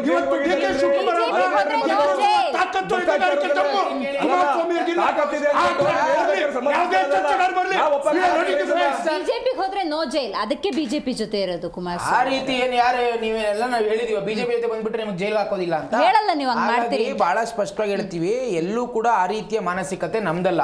ದ್ವೇಷದ ರಾಜಕೀಯ ಇವತ್ತು ಯಾರು ಮಾಡ್ತಾ ಇದ್ದಾರೆ, ಒಬ್ಬ ಕೇಂದ್ರ ಸ್ತರದಲ್ಲಿ ಇರ್ತಕ್ಕಂತಹ ಮಂತ್ರಿಯನ್ನ ಏಕವಚನದಲ್ಲಿ ಮಾತನಾಡುವಂಥದ್ದು ಇವೆಲ್ಲ ಕೂಡ ಜನ ಗಮನಿಸ್ತಾ ಇದ್ದಾರೆ. ಸೊ ಹಾಗಾಗಿ ದ್ವೇಷದ ರಾಜಕೀಯ ಇವತ್ತು ಯಾರು ಮಾಡ್ತಾರೆ ರಾಜ್ಯದಲ್ಲಿ, ದ್ವೇಷದ ರಾಜಕೀಯ ಮಾಡಿರೋದಕ್ಕೆ ಇವತ್ತು ಎಷ್ಟೋ ಕಂಪ್ನಿಗಳು ಕರ್ನಾಟಕಕ್ಕೆ ಬರಬೇಕಾಗಿತ್ತು, ಯಾಕೆ ಹೋಯ್ತು ಬೇರೆ ರಾಜ್ಯಗಳಿಗೆ? ಯಾಕೆ ಸಮಸ್ಯೆಗಳಾಗ್ತಾ ಇದೆ? ಇವತ್ತು ಮೆಟ್ರೋ ತಂದಾಗ ಅಷ್ಟೇ ಪ್ರಧಾನ ಮಂತ್ರಿಗಳು ಬಂದಾಗ ನಡೆಸ್ಕೊಂಡಂತ ರೀತಿ ಅಂತದ್ದು, ಒಬ್ಬ ರಾಷ್ಟ್ರಪತಿ ಬಂದಾಗ ಮುಖ್ಯಮಂತ್ರಿಗಳು ಕೇಳ್ತಾರೆ ನಿಮಗೆ ಕನ್ನಡ ಬರುತ್ತಾ ಅಂತ. ಈ ರೀತಿಯ ಈ ದುರಾಂಕಾರದ ವರ್ತನೆಗಳಿದೆಯಲ್ವಾ, ಅಧಿಕಾರ ಶಾಶ್ವತ ಅಲ್ಲ, ದಯವಿಟ್ಟು ಅರ್ಥ ಮಾಡ್ಕೋಬೇಕು. ಇವತ್ತು ಕೇಂದ್ರ ಮತ್ತು ರಾಜ್ಯ ಸಹಕಾರದ ರೀತಿಯಲ್ಲಿ ಕೆಲಸ ಮಾಡ್ಲಿಲ್ಲ ಅಂತಂದ್ರೆ ಯಾವ ಯೋಜನೆಗಳು ಬರಕ್ಕಾಗಲ್ಲ. ಸೊ ಹಾಗಾಗಿ ಬಹಳ ಸ್ಪಷ್ಟವಾಗಿ ಹೇಳ್ತೀನಿ. ಈಗ ಹಾಗಾದ್ರೆ ನಾವು ಹೇಳ್ಬೋದು GST ಅನ್ನ ನಿಮ್ ಯೋಗ್ಯತೆಗೆ ನೀವು ಸಣ್ಣ ಪುಟ್ಟ ಕಾಂಡಿಮೆಂಟ್ಸ್ ಅಂಗಡಿಗಳ ಮೇಲೆ ನೀವು ವೆಚ್ಚ ಮಾಡ್ಬಿಟ್ರಲ್ಲ, ಏಕಾಏಕಿ 20 ಲಕ್ಷ 25 ಲಕ್ಷ ಕಟ್ಬೇಕಂದ್ರೆ. ಆದ್ರೆ ನಾವು ಡಿಸಿಷನ್ ತಗೊಂಡು ಪ್ರತಿ ಆ GST ಏನು ಅತ್ಯಂತ ಮಧ್ಯಮ ವರ್ಗದ ಜನಕ್ಕೆ ಕಾರ್ಗಳಿರ್ಬೋದು, toothpaste, soap, coffee powder, tea powder ಇಂಥದ್ರ ಮೇಲೆ 5 ರೂಪಾಯಿ 2 ರೂಪಾಯಿ ಕಮ್ಮಿ ಮಾಡೋದ್ವಲ್ಲ. ಸೊ ಹಾಗಾಗಿ ಈ ದ್ವೇಷದ ರಾಜಕೀಯವನ್ನು ಬಿಟ್ಟು ಕಾಂಗ್ರೆಸ್ನವರು ಮೊದಲು ದಯವಿಟ್ಟು ಎಲ್ಲ ರೀತಿಯಲ್ಲಿ ಒಂದು ಸಹಕಾರವನ್ನ ಪಡ್ಕೊಂಡು ಮುಂದಕ್ಕೆ ಹೋಗಬೇಕು. ರೈಟ್. ಆದರೆ ರಾಜ್ಯದಲ್ಲಿ ಘಟಾನುಘಟಿ ನಾಯಕರು ಅಂತ ಕರೆಸ್ಕೊಳ್ಳುವಂತಹ DK ಶಿವಕುಮಾರ್ ಅವರು, HD ಕುಮಾರಸ್ವಾಮಿ ಅವರು ಯಾವ ಎಕ್ಸಾಂಪಲ್ ಅನ್ನು ಸೆಟ್ ಮಾಡ್ತಿದ್ದಾರೆ ಈ ರೀತಿ ಆರೋಪ ಪ್ರತ್ಯಾರೋಪಗಳನ್ನು ಮಾಡಿದ್ರೆ? ಸೋಕಾಳ್ ನಾಯಕರು ದೊಡ್ಡ ದೊಡ್ಡ ಪೋಸ್ಟನ್ನು ಇಟ್ಕೊಂಡಿರೋರು. ಈಗ DK ಶಿವಕುಮಾರ್ ಅವ್ರ ಬಗ್ಗೆ ಮಾತಾಡೋದಾದ್ರೆ ರಾಜ್ಯದ ಉಪಮುಖ್ಯಮಂತ್ರಿಗಳು, ಬೆಂಗಳೂರು ನಗರಾಭಿವೃದ್ಧಿ ಸಚಿವರು, ಜಲಸಂಪನ್ಮೂಲ ಸಚಿವರು, KPCC ಅಧ್ಯಕ್ಷರು. HD ಕುಮಾರಸ್ವಾಮಿ ಅವ್ರ ಬಗ್ಗೆ ಮಾತಾಡಬೇಕಾದ್ರೆ ಮಾಜಿ ಮುಖ್ಯಮಂತ್ರಿಗಳು, ಕೇಂದ್ರದಲ್ಲಿ ಸಚಿವರಾಗಿದ್ದಾರೆ, ಹಲವಾರು ಯೋಜನೆಗಳನ್ನು ತಂದಂತಹ ಘಟಾನುಘಟಿ ನಾಯಕರು. ರವೀಶ್ ಅವರೇ, ಯಾವ ಎಕ್ಸಾಂಪಲ್ ಸೆಟ್ ಮಾಡ್ತಿದ್ದಾರೆ ಇವರು ಈ ತರ ತೇಜೋವಧೆ ಮಾಡ್ಕೊಂಡು? ಈ ತರ ತೇಜೋವಧೆ ಮಾಡ್ಕೊಂಡು ಅವರ ಅಸ್ತಿತ್ವ ಅವರೇ ಕಳ್ಕೊಳ್ಳೋದಕ್ಕೆ ಪ್ರಯತ್ನ ಮಾಡ್ತಾರೆ. ಜನ ಜಡ್ಜ್ ಮಾಡಲ್ವಾ? ನೇರವಾಗಿ ಪ್ರತ್ಯಕ್ಷವಾಗಿ ಪರೋಕ್ಷವಾಗಿ ಅವರು ಸಮಾಜದ ದೃಷ್ಟಿಯಿಂದ ನಗೆಪಾಟ್ಲಿಗೆ ಗುರಿ ಆಗ್ತಾ ಇದ್ದಾರೆ. ಯಾಕೆಂದ್ರೆ ಇವ್ರು ಅನ್ಕೋತಾರೆ ನನ್ನ ಕೈ ಮೇಲಾಗುತ್ತೆ, ನನ್ನ ಕೈ ಮೇಲಾಗುತ್ತೆ ನಾನು ಹೇಳಿದ್ರೆ ಅಂತ. ಹಂಗ ಅಂದ್ಕೊಳ್ಳಲ್ಲ. ವಾಸ್ತವವಾಗಿ ಇತ್ತೀಚಿನ ದಿನಗಳಲ್ಲಿ ಕರ್ನಾಟಕದ ಜನತೆ ಬಹಳ ಪ್ರಬುದ್ಧರಾಗ್ತಾ ಇದ್ದಾರೆ, ನೋಡ್ತಾ ಇರ್ತಾರೆ. ಅವಾಗ ಪ್ರತಿಯೊಬ್ಬರಿಗೂ ಕಾಂಗ್ರೆಸ್ ಅವ್ರಿಗೂ ಪಾಠ ಕಲಿಸಿದ್ದಾರೆ, BJP ಅವ್ರಿಗೂ ಪಾಠ ಕಲಿಸಿದ್ದಾರೆ, JDS ಅವ್ರಿಗೂ ಪಾಠ ಕಲಿಸಿದ್ದಾರೆ. ಇವರೆಲ್ಲರೂ ಸೇರ್ಕೊಂಡು ಜನಗಳಿಗೆ ಪಾಠ ಕಲ್ಸಕ್ಕೆ ಹೋಗ್ತಾ ಇದ್ದಾರೆ. ಇವಾಗ ಸುಳ್ಳು ಹೇಳ್ಬಿಟ್ಟು ಅವ್ರ ಮೇಲೆ ಇವ್ರ ಮೇಲೆ ಒಬ್ಬರ ಮೇಲೆ ಒಬ್ಬರು ಕೆಸರ ಚಾಟ ಮಾಡಿಕೊಂಡು ಇವರು ಕೊನೆಯದಾಗ ಏನು ಹೇಳ್ತಾರೆ, ಈಗ ಚುನಾವಣೆಗಳು ಎಷ್ಟೇ ಚುನಾವಣೆಗಳಿದೆಯಲ್ಲ, ಸಮ್ಮಿಶ್ರ ಸರ್ಕಾರಗಳು ನಮ್ಮ ರಾಜ್ಯದಲ್ಲಿ ಆಲ್ಮೋಸ್ಟ್ ನಮಗೆ ಗೊತ್ತಿರೋ ಒಂದು 5-6 ಸಮ್ಮಿಶ್ರ ಸರ್ಕಾರಗಳಾಗಿದೆ. ಗೆದ್ದ ತಕ್ಷಣ ಅಲ್ಲ, ಮುಂಚೆನೂ 3 ಸಮ್ಮಿಶ್ರ ಸರ್ಕಾರಗಳಾಗಿದೆ ಅಂದ್ಕೊಳ್ಳೋಣ. ಗೆದ್ದ ಮೇಲೆ ಇವರು ಗೆಲ್ಲೋವರೆಗೂ ಬಾಯಿಗೆ ಬಂದಾಗ ವಚನ ಬೈದಾಡ್ಕೊಂಡ್ಬಿಡೋದು. ಗೆದ್ದ ಮೇಲೆ ಆ ಪಕ್ಷ ಬಿಟ್ಟು ಈ ಪಕ್ಷ, ಈ ಪಕ್ಷ. ರಾಜಕೀಯದಲ್ಲಿ ಯಾರು ಶತ್ರುಗಳಲ್ಲ. ಅದನ್ನ ನಾವು ಆಲ್ರೆಡಿ ಎಷ್ಟೊಂದು ಸರಿ ಅವ್ರ ನಾಯಕರುಗಳ ನಿರೂಪಿಸಿದಾರೆ. ಅದನ್ನ ನಾವು ಕಣ್ತುಂಬಿಕೊಂಡಿದ್ದೀವಿ. ಆ ಜೋಡೆತ್ತುಗಳು ನೋಡಿದೀವಿ, ಒಂಟೆತ್ತು ನೋಡಿದೀವಿ, ಆಮೇಲೆ ಹುಲಿ ನೋಡಿದೀವಿ, ಸಿಂಹ ನೋಡಿದೀವಿ, ಎಲ್ಲ ನೋಡ್ಬಿಟ್ಟಿದೀವಿ ನಾವು ರಾಜ್ಯದಲ್ಲಿ. ಆದ್ರೆ ಏನಂದ್ರೆ ಇಬ್ರು ನಾಯಕರು, ಇವರಿಬ್ರು ಹೆಂಗಂದ್ರೆ ಶೇರ್ ಕೆ ಲಡಾಯಿ ಆಗಲೇ ಹೇಳಿದ ಬಿಲ್ಲಿ ಮರ್ಜಾತ ಅಂತ ಇವರು ಒಂದು ಏನು ಸ್ವಯಂ ಪ್ರತಿಷ್ಠೆಯಿಂದ ಬೆಂಗಳೂರು ಜನಕ್ಕೆ ಇವರು ದಾರಿ ತಪ್ಪಿಸ್ತಾ ಇದ್ದಾರೆ. ಬೆಂಗಳೂರಿಗೆ ಅಭಿವೃದ್ಧಿಗೆ ಹಿನ್ನಡೆ ಆಗ್ತಾ ಇದ್ದಾರೆ ಇವರು ಇಂಡೈರೆಕ್ಟ್ ಆಗಿ. ಒಬ್ರಿಗೊಬ್ರು ತನ್ನ ಕೈ ಮೇಲಾಗಬೇಕು ಅಂತ ಇವರು ಆಲ್ರೆಡಿ ಈಗ ಒಬ್ಬರು ಈಗ ಮುಖ್ಯಮಂತ್ರಿ ಪದವಿಗೆ ನಾನು ಆಕಾಂಕ್ಷಿ ಅಂತ ಏನು ಪ್ರಬಲ ಆಕಾಂಕ್ಷಿ ಅಂತ ಇವರೇನು ಹೋರಾಟ ಮಾಡ್ತಾ ಇದ್ದಾರೆ. ಅವ್ರಿಗೆ ಯಾವುದೇ ಕಾರಣಕ್ಕೆ ಇವರು ಮುಖ್ಯಮಂತ್ರಿ ಆಗಬಾರ್ದು ಅನ್ನೋದೇ ಕುಮಾರಸ್ವಾಮಿ ಅವರ ಉದ್ದೇಶ. ಅದಕ್ಕೆ ಅವ್ರನ್ನ ಯಾವಾಗ್ಲೂ ಹಿಂದೆ ಕಾಲು ಎಳೆಯೋದೇ ಕರ್ತವ್ಯ. ಆಂತರಿಕ ವಿಚಾರ ನಮ್ಗೂ ಅದಕ್ಕೂ ಸಂಬಂಧ ಇಲ್ಲ. ಅವ್ರ ಏನ್ ಮಾಡ್ತಾರೆ ಅವರು ಅಂದ್ರೆ ಯಾವಾಗ್ಲೂ ಯಾವ ವಿಚಾರ ಪ್ರಸ್ತಾಪ ಮಾಡಿದ್ರು DK ಶಿವಕುಮಾರ್ ಮಾಡಲ್ಲ ಮೇಡಮ್. ಅವ್ರು ಯಾವಾಗ್ಲೂ ಹಂಗೇನೆ ಅವ್ರನ್ನ ಬ್ಯಾಕ್ ಪುಟ್ಟಿಗೆ ತರಬೇಕಷ್ಟೇ. ಒಕ್ಕಲಿಗ ಸಮಾಜದ ಅದು ಕುಮಾರಸ್ವಾಮಿ ಇರ್ಬೇಕು, ಅದೇ ಅವ್ರ ಉದ್ದೇಶ. ಅದನ್ನ ಅವರು ಈಗ DK ಶಿವಕುಮಾರ್ ಅವರು ಕುಮಾರಸ್ವಾಮಿಯವರಿಗಿಂತ ಹೆಚ್ಚಾಗಿ ಕಾಂಗ್ರೆಸ್ನಲ್ಲಿ ಬಹುತೇಕರಿಗೆ ಡಿ ಕೆ ಶಿವಕುಮಾರ್ ಅವರು ಸಿಎಂ ಆಗೋದು ಬೇಕಾಗಿಲ್ಲ. ಅದು ಅವರು ಮೇಡಮ್ ಈಗ ಸಮಾಜದ ದೃಷ್ಟಿನಲ್ಲಿ ಅಲ್ಲ, ಈಗ ನೋಡಿ ವಿರೋಧಿಗಳನ್ನ ಫೈಟ್ ಎದುರಿಸೋದು ಬಹಳ ಸುಲಭ. ಒಂದಾಗ ಗೆಲ್ತಾರೆ, ಒಂದಾಗ ಸೋಲ್ತಾರೆ. ಎದುರುಗಡೆ ಫೈಟ್ ಮಾಡ್ಬೇಕಾದ್ರೆ ಒಂದ ನಾನು ಸೋಲ್ತೀನಿ, ಇಲ್ಲ ನೀನ್ ಸೋಲ್ತೀಯಪ್ಪ, ಇಲ್ಲ ನಾನ್ ಗೆಲ್ತೀನಿ ನೀನ್ ಗೆಲ್ತೀನಿ, ಈ ಒಳಗ್ ಜೊತೆಲಿ ಇರ್ತಾರಲ್ಲ ಅದನ್ನ ಬಗಲ್ ಮೇಲೆ ಅಂತಾರಲ್ಲ, ಅದು ಬಹಳ ಕಷ್ಟ.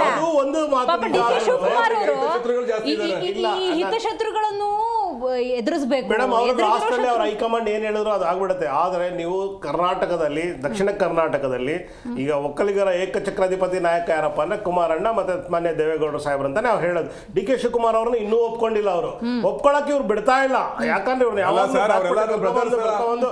ಅವ್ರ ಮೇಲೆ ವೈಯಕ್ತಿಕವಾಗಿ ತೇಜೋವಧೆ ಜಾಸ್ತಿ ಮಾಡಿದ್ದಾರೆ. ಯಾಕಂದ್ರೆ ಡಿ ಕೆ ಶಿವಕುಮಾರ್ ಅಂದ್ಮೇಲೆ ಕುಮಾರಸ್ವಾಮಿ ಅವರು ಹೇಳೋ ಮಾತಲ್ಲಿ ಹುರುಳಿಲ್ಲ ಅಂತ ಜನ ಅನ್ಕೋತಾರ. ಅದಕ್ಕೆ ಪಾಠ ಕಲಿಸಿದಾರಲ್ಲ ಅವ್ರನ್ನ. ದಿನೇ ದಿನೇ ಅವ್ರ ಸಂಖ್ಯೆ ಕಡಿಮೆ ಆಗ್ತಾ ಇದೆ ಚುನಾವಣೆಗಳಲ್ಲಿ. ಅವ್ರ ಪಾಠ ಬಾಯಿಂದ ಹೇಳೋದಲ್ಲ, ಹೊರಬಲ್ಲಿ ಎಲ್ಲರೂ ಬಂದು ಮಾತಾಡಕ್ ಆಗಲ್ಲ, ಎಲ್ರಿಗೂ ಮಾತಾಡಕ್ ಶಕ್ತಿ ಇರಲ್ಲ. ಅದನ್ನ ಓಟಲ್ಲಿ ತೋರಿಸ್ತಾರೆ, ಅದನ್ನ ತೋರಿಸಿದ್ದಾರೆ ಕೂಡ. ಇವಾಗ ನೋಡಿ ಲಾಸ್ಟ್ 2004 ಹಿಡಿದು ಇಲ್ಲಿವರೆಗೂ ಫಲಿತಾಂಶ ಬಂದಿದೆ. ಮುಂದಿನ ದಿನಗಳಲ್ಲಿ 6 ಸಿಂಗಲ್ ನಂಬರ್ ದಾಟದೇ ಇಲ್ಲ ಅವ್ರದ್ದು ಪಕ್ಷ, ಸಿಂಗಲ್ ನಂಬರ್ ದಾಟದೇ ಇಲ್ಲ. ಯಾಕೆಂದ್ರೆ ರಾಜ್ಯನ ಕಡೆಗಣಿಸ್ತಾ ಇದಾರಲ್ಲ. ನೀವು ಕಾಂಗ್ರೆಸ್ ಅವ್ರ ಮೇಲೆ ಬೇರೆ ಬೇರೆ ತರ ಅವ್ರ ಮೇಲೆ ಸಿದ್ಧಾಂತವಾಗಿ ನೀವು ಅವ್ರ ಮೇಲೆ ಆರೋಪ ಮಾಡಿ ಯಾವ್ದು ಬರುತ್ತೆ 28 ಅಲ್ಲಿ ಯಾವ್ದು ಬರುತ್ತೆ ಅಂತ ಹೋದ್ರೆ ಅತಂತ್ರ ಆಗುತ್ತೆ. ಜೆಡಿಎಸ್ ರಾಜ್ಯದ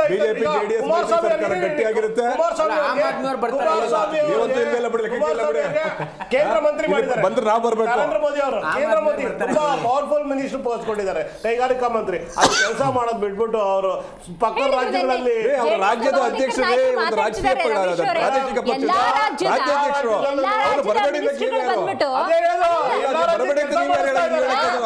ಅದು ಅವ್ರ ಕೆಲಸ, ಅವ್ರ ಜವಾಬ್ದಾರಿ ಸರ್. ನಮ್ಮ ನಾಯಕರು ಬರಬೇಡಿ ಹೆಸರಿಗೆ ಮಾತ್ರ ಮಂತ್ರಿ ಆಗಿದ್ದಾರೆ, ಅವ್ರ ಕೈ ಕಾಲೆಲ್ಲ ಕಟ್ಟಾಕ್ಬಿಟ್ಟಿದ್ದಾರೆ. ಸವಾಲದಿಂದ ಸನ್ಯಾಸಿ ಕೆಟ್ಟ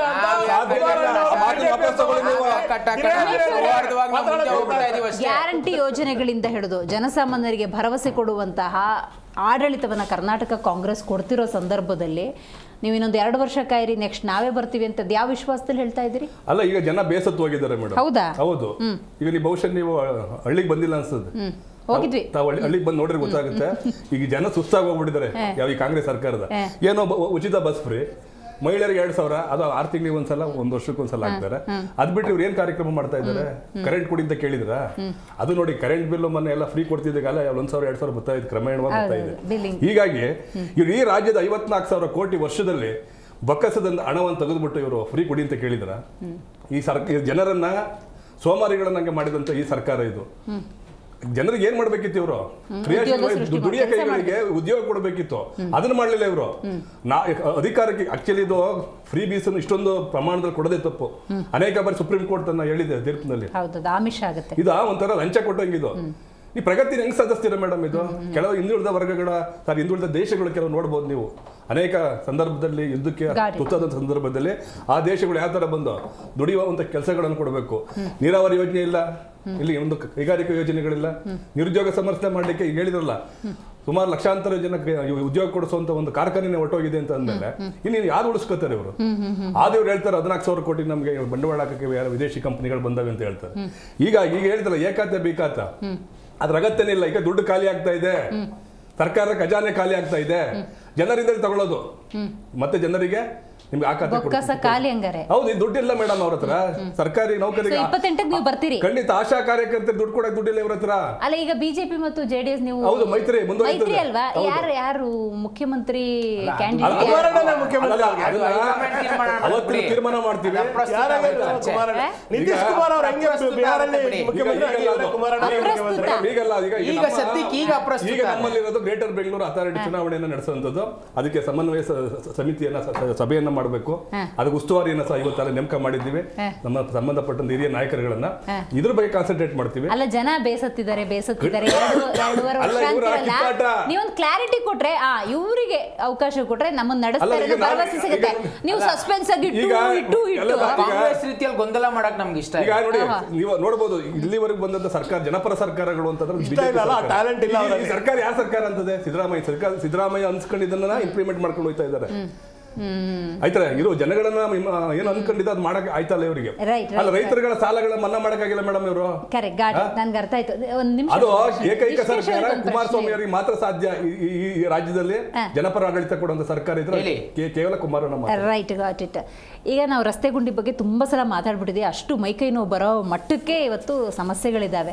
ಇದನ್ನೆಲ್ಲ ಪ್ರಶ್ನೆ ಮಾಡ್ತಾ ಇರ್ಬೇಕಾದ್ರೆ ಕಾಂಗ್ರೆಸ್ನವ್ರು ಹೇಳೋ ಉತ್ತರ ಏನು ಅಂತ ಹೇಳಿದ್ರೆ, ಕಳೆದ BJP ಅವಧಿಯಲ್ಲಿ ಅದೆಷ್ಟರ ಮಟ್ಟಿಗೆ ಕಳಪೆ ಆಡಳಿತ ಇತ್ತು, ಕಳಪೆ ರಸ್ತೆಗಳ ನಿರ್ಮಾಣ, ಮಳೆ ಬಂದಾಗ ಗುಂಡಿ ಮುಚ್ಚದ ಪರಿಣಾಮ ಇವತ್ತು ನಾವು ಅನುಭವಿಸ್ತಿದ್ದೀವಿ ನೋಡಿ ಅಂತ ಹೇಳ್ತಾರೆ. ನಿಮ್ಮೇಲೆ ಮಾಡಿ ತೋರಿಸಿದರೆ BJP ಇರಲಿ, JDS ಇರಲಿ, ಕಾಂಗ್ರೆಸ್ ಇರಲಿ, ನಿಮ್ಮ ಕಳಪೆ ರಾಜಕಾರಣದ ಪರಿಣಾಮ ಇವತ್ತು ಅನುಭವಿಸಂಗಾಗಿದೆ. ಅಲ್ಲ ಮೇಡಮ್, ನನಗೆ ಈ ಮಾತು ನೋಡಿದ್ರೆ ಕುಣಿಯಕ್ಕಾಗ್ದವ್ ನೆಲ ಡೊಂಕು ಅಂದ್ರಂತೆ. ಹೌದು, ನಮ್ ಕೈಲಿ ಆಗ್ಲಿಲ್ಲ ಸ್ವಾಮಿ, ನಮ್ಮನ್ನ ರಿಜೆಕ್ಟ್ ಮಾಡಿದ್ರು, ನಾವು ಒಪ್ಕೊಳ್ತೀವಿ. 2023 ಜನ ನೀವೇನ್ ಮಾಡ್ತೀರಾ? Yes, we accepted the mandate of the people of Karnataka 2023 ಅಲ್ಲಿ ನಮ್ಮನ್ನ ರಿಜೆಕ್ಟ್ ಮಾಡಿದ್ರು. ವಿರೋಧ ಪಕ್ಷದಲ್ಲಿ ನಾವು ಕೆಲಸ ಮಾಡ್ತಾ ಇದೀವಿ. ಹಾಗಾದ್ರೆ ನೀವೇನ್ ಮಾಡ್ತಿದ್ದೀರಾ? ನೀವು ಸಮಸ್ಯೆ ಇದೆ ಮಾಡ್ರಿ, ಅಲ್ಲಿ ಗುಂಡಿ ಮುಚ್ಚ್ರಿ, IT-BT ಕಂಪ್ನಿ ಬಗ್ಗೆ ನಿಮ್ ನಿಲ್ವೇನ್ರಿ, ಕಾಂಟ್ರಾಕ್ಟ್ ಅಸೋಸಿಯೇಷನ್ 80% ಅಂತ ಬರೆದು ಕೊಟ್ರಲ್ಲ DK ಶಿವಕುಮಾರ್ ಅವ್ರಿಗೆ, ಇದ್ರ ಬಗ್ಗೆ ನಿಲುವು ಹೇಳಿ ಅಂತಂದ್ರೆ ನೀವ್ ಯಾರ್ರಿ ಪ್ರಶ್ನೆ ಮಾಡ್ಲಿಕ್ಕಂತ ರಿವರ್ಸ್ ನಮ್ಗೆ ಪ್ರಶ್ನೆ ಮಾಡ್ತಾರೆ, ದಬ್ಬಾಳಿಕೆ ಮಾಡ್ತಾರೆ. ಇವತ್ತು IT-BT company Mohan Das pi ಅವರು, ಕಿರಣ್ ಮಜುಮ್ದಾರ್ ಸರ್ ಪ್ರಶ್ನೆ ಮಾಡಿದ್ರು, ಅವರ ಕಳಕಳಿ ಅದು. ಪ್ರಶ್ನೆ ಮಾಡಿದ್ರೆ ಏನ್ ತಪ್ಪಿದೆ? ನೀವು ಅವ್ರಿಗೆ ಮರು ಪ್ರಶ್ನೆ ಮಾಡಿದ್ರೆ ಯಾವ ಮಾನಸಿಕತೆ? ಅಲ್ಲ, ಅದು ಅವ್ರ ವೈಯಕ್ತಿಕ, ಅದ್ ನನಗೆ ಗೊತ್ತಿಲ್ಲ. ನಾನು ಹೇಳ್ತಿರ್ತಕ್ಕಂಥ ಯಾರೇ ಆಗ್ಲಿ, ಒಂದು ಯಾವ್ದೋ ಮದುವೆ ಕಾರ್ಯಕ್ರಮಕ್ಕೆ ಬಿಡಿ ಸರ್, ಈ ವಿಚಾರ ಮಾತಾಡಿಲ್ಲ ಸರ್. ಒಂದು ಸಾಮಾಜಿಕ ಕಳಕಳಿ ಇಟ್ಕೊಂಡು ಯಾರೇ ಪ್ರಶ್ನೆ ಮಾಡಿದ್ರು ನೀವು ಅವ್ರ ಮೇಲೆ ಕೇಸ್ಗಳನ್ನ ಮಾಡುವಂತದ್ದು, ನೀವು ನಿಮ್ದೇನ್ ಕೊಡುಗೆ ಅಂತ ನಮ್ ಕಡೆ ಬೊಟ್ ಮಾಡುವಂತದ್ದು. ಈಗ ಅಧಿಕಾರದಲ್ಲಿ ಇರೋದು ನೀವು ಸ್ವಾಮಿ, ನೀವ್ ಹೇಳ್ಬೇಕು ಉತ್ತರ. ನಾವು ವಿರೋಧ ಪಕ್ಷದಲ್ಲಿ ಇದ್ಕೊಂಡು ಯಾವ್ಯಾವ ನಿಮ್ಮ ಸಮಸ್ಯೆಗಳನ್ನ, ಹಗರಣಗಳನ್ನ ಬಟಾಬೈಲ್ ಮಾಡಿದ್ರೆ ನಾವು ಮಾಡ್ತಾ ಇದ್ದೇವೆ. ಹೇಳ್ತಾ ಹೋದ್ರೆ ಸಾಲು ಸಾಲು ಹಗರಣಗಳು, ಬೋವಿ ಹಗರಣ, ವಾಲ್ಮೀಕಿ ಹಗರಣ, ಕಾಂಟ್ರಾಕ್ಟರ್ ಅಸೋಸಿಯೇಷನ್. ಸೊ ಹಾಗಾಗಿ ಮೊದಲು ದಯವಿಟ್ಟು ಯಾವ್ದು ಮಾಡಬೇಡಿ, ಬೆಂಗಳೂರು ರಸ್ತೆಗಳಲ್ಲಿ ಗುಂಡಿ ಮುಚ್ಚಿ ಮೊದಲು ದಯವಿಟ್ಟು. ರೈಟ್, ದರ್ಶನ್ ಅವರೇ, ಹೆಸರಿಗೆ ಹೇಳ್ಕೊಳಕ್ಕೆ ನೀವಿಬ್ರು ಅಭಿವೃದ್ಧಿ ಬಗ್ಗೆನೇ ಮಾತಾಡ್ತಿದ್ರಿ. ಯಾರು DK ಶಿವಕುಮಾರ್ ಅವರಿರ್ಬೋದು, HD ಕುಮಾರಸ್ವಾಮಿ ಅವರಿರ್ಬೋದು. ಆದರೆ ತೀರಾ ಪರ್ಸ್ನಲ್ ಆಗಿ ಹೋಗ್ತಾ ಇದೆ, ವಿಚ್ ಇಸ್ ವಿಸಿಬಲ್. ನೋಡಿ ಮೇಡಮ್, DK ಶಿವಕುಮಾರ್ ಯಾವತ್ತೂ ಸಮೇತ ಚುನಾವಣೆಗಳಾದ್ವು ಅಥವಾ ಸಮ್ಮಿಶ್ರ ಸರ್ಕಾರ ಹೋಯ್ತು, ಮತ್ತಿನ್ನೊಂದಾಯ್ತು, ಎಲ್ಲದೂ ಆದ್ರೂ ಸಮೇತ ವೈಯಕ್ತಿಕವಾಗಿ ಅವ್ರು ಯಾವತ್ತೂ ಕುಮಾರಸ್ವಾಮಿ ಅವ್ರ ಬಗ್ಗೆ ಮಾತಾಡಿದವ್ರು ಅಲ್ಲ. ಇವತ್ತೇನೋ ನೀವು ಏಕವಚನ ಪದ ಬಳಕೆ ಅಂತೆಲ್ಲ, ಇದೇ ಕುಮಾರಸ್ವಾಮಿ ಅವರು ಒಬ್ರು ಕೇಂದ್ರ ಸಚಿವರಾಗಿ ಆಡಿರ್ತಕ್ಕಂಥ ಮಾತುಗಳನ್ನ ನೀವು ಒಂದ್ ಸ್ವಲ್ಪ ರಿವೈಂಡ್ ಮಾಡಿ ನೋಡಿ. ಇವತ್ತು ಅಲ್ಲ, ಅವ್ರು ಹಂಗ್ ಮಾತಾಡಿದ್ರೆ ಅದಕ್ಕೆ ನಾವ್ ಹಂಗ್ ಮಾತಾಡ್ಬೇಕಾ? ಅವ್ರು ಹಂಗ್ ನಡೆಸಿದರೆ ನಾವು ನಮ್ ದೊಡ್ಡತನ ತೋರ್ಸೋಣ. ದರ್ಶನ್ ಅವರೇ, ಇವತ್ತು ನಾನು ಹೇಳುದು ಪಾಸ್ಟ್ ಬಿಟ್ಬಿಡಿ, ಈಗ ಪ್ರೆಸೆಂಟ್ ಕೇಳ್ತಾ ಇಲ್ವಾ ಕುಮಾರಸ್ವಾಮಿ ಅವರು ಕರ್ನಾಟಕಕ್ಕೆ ಕೊಡುಗೆ ಏನು ಅಂತ ಹೇಳಿ. ನಾನು ಕುಮಾರಸ್ವಾಮಿ ಅವರಿಗೆ ಇದು ಪಾವಗಡ ಸೋಲಾರ್ ಪಾರ್ಕ್ ಹೇಳ್ತೀನಿ. ಅದನ್ನೇ ಹೇಳಿದೆ, SM ಕೃಷ್ಣ ಅವರು ಮುಖ್ಯಮಂತ್ರಿ ಆಗಿದ್ದಾಗ ಬೆಂಗಳೂರು ನಗರಾಭಿವೃದ್ಧಿ ಸಚಿವರಾಗಿ ಬೆಂಗಳೂರಲ್ಲಿ ಇರ್ತಕ್ಕಂಥ ಫ್ಲೇವರ್ಸ್ ಆಗಿರ್ಬೋದು, ಅಥವಾ ಇವತ್ತು ಮೆಟ್ರೋ ಯೋಜನೆ ಬಂದಿದೆ ಅಂತಂದ್ರೆ ಇವರ ಒಂದು ನಿಯೋಗ ವಿದೇಶಕ್ಕೆಲ್ಲ ಹೋಗಿ ಕೊನೆಗೆ ದೆಹಲಿನಲ್ಲಿ ಮೆಟ್ರೋ ನೋಡ್ಕೊಂಡು SM ಕೃಷ್ಣ ಅವ್ರಿಗೆ ಹೇಳಿ ಇವತ್ತು ಮೆಟ್ರೋ ಕರ್ನಾಟಕಕ್ಕಿದೆ ಅಂತಂದ್ರೆ ಅದ್ರ ಕೊಡುಗೆ DK ಶಿವಕುಮಾರ್ ಅವರಿಗೆ ಸಲ್ತದೆ. ಇವತ್ತು ನೀವು ಶಿವನಲ್ಲಿಗೆ ಹೋಗಿ 1,000 ಕೋಟಿ ರೂಪಾಯಿನಲ್ಲಿ ಬೆಮೆಲ್ ಪ್ಲಾಂಟ್ ಅನ್ನು ಹಾಕಿದ್ದಾರೆ. ಕಣ್ವಾದಲ್ಲಿ ಪೌಡರ್ ಪ್ಲಾಂಟ್ ಇದೆ. ಇನ್ನು ಎತ್ತಿನೊಳ ಪ್ರಾಜೆಕ್ಟ್ ಇಂಪಾಸಿಬಲ್, ಅದನ್ನ ಪಾಸಿಬಲ್ ಮಾಡುವಂತ ಕೆಲಸ ಮಾಡಿದ್ದಾರೆ. ಬೆಂಗಳೂರಿಗೆ ಕುಡಿಯೋ ನೀರು ಹರಿಸುವಂತ ಕೆಲಸ ಮಾಡಿದ್ದಾರೆ. ಮೇಡಮ್, ಇವತ್ತು DK ಶಿವಕುಮಾರ್ ಅವ್ರು ಯಾಕೆ ಇವ್ರು ಟಾರ್ಗೆಟ್ ಮಾಡ್ತಾ ಇದ್ದಾರೆ ಅಂತ ಸತ್ಯ ಹೇಳ್ತೀನಿ ಕೇಳಿ. ಇರೋ ಬರೋ ಒಕ್ಕಲಿಗರು ನಾಯಕರನ್ನೆಲ್ಲ ಟಾರ್ಗೆಟ್ ಮಾಡಿದ್ರು ಮೇಡಮ್. ಮೊದಲಿಗೆ ಹೇಳ್ಬೇಕಂದ್ರೆ SM ಕೃಷ್ಣ ಅವರು 2ನೇ ಬಾರಿ ಮುಖ್ಯಮಂತ್ರಿ ಆಗ್ಬೇಕಿತ್ತು. ಅವತ್ತು SM ಕೃಷ್ಣ ಅವರಿಗೆ ತಪ್ಪಿಸಿದ್ರು. ಅವತ್ತು ಧರ್ಮ್ ಸಿಂಗ್ ಅವರ ಮಂತ್ರಿ ಮಂಡಲದಲ್ಲಿ ಶಿವಕುಮಾರ್ ಸಾಹೇಬ್ರು ಮಂತ್ರಿ ಆಗ್ಬೇಕಿತ್ತು. ಆದ್ರೆ ಅದನ್ನ ತಪ್ಪಿಸ್ತಾರೆ ದೇವೇಗೌಡರು. ಅದ್ರ ಜೊತೆಗೆ ಇವತ್ತು ನೀರಾವರಿ ತಜ್ಞ ನಂಜೇಗೌಡರಾಗಿರ್ಬೋದು, ಮಂಡ್ಯದ ನಾಗೇಗೌಡರಾಗಿರ್ಬೋದು, YK ರಾಮಯ್ಯನವರಾಗಿರ್ಬೋದು, ಶಂಕರೇಗೌಡರಾಗಿರ್ಬೋದು,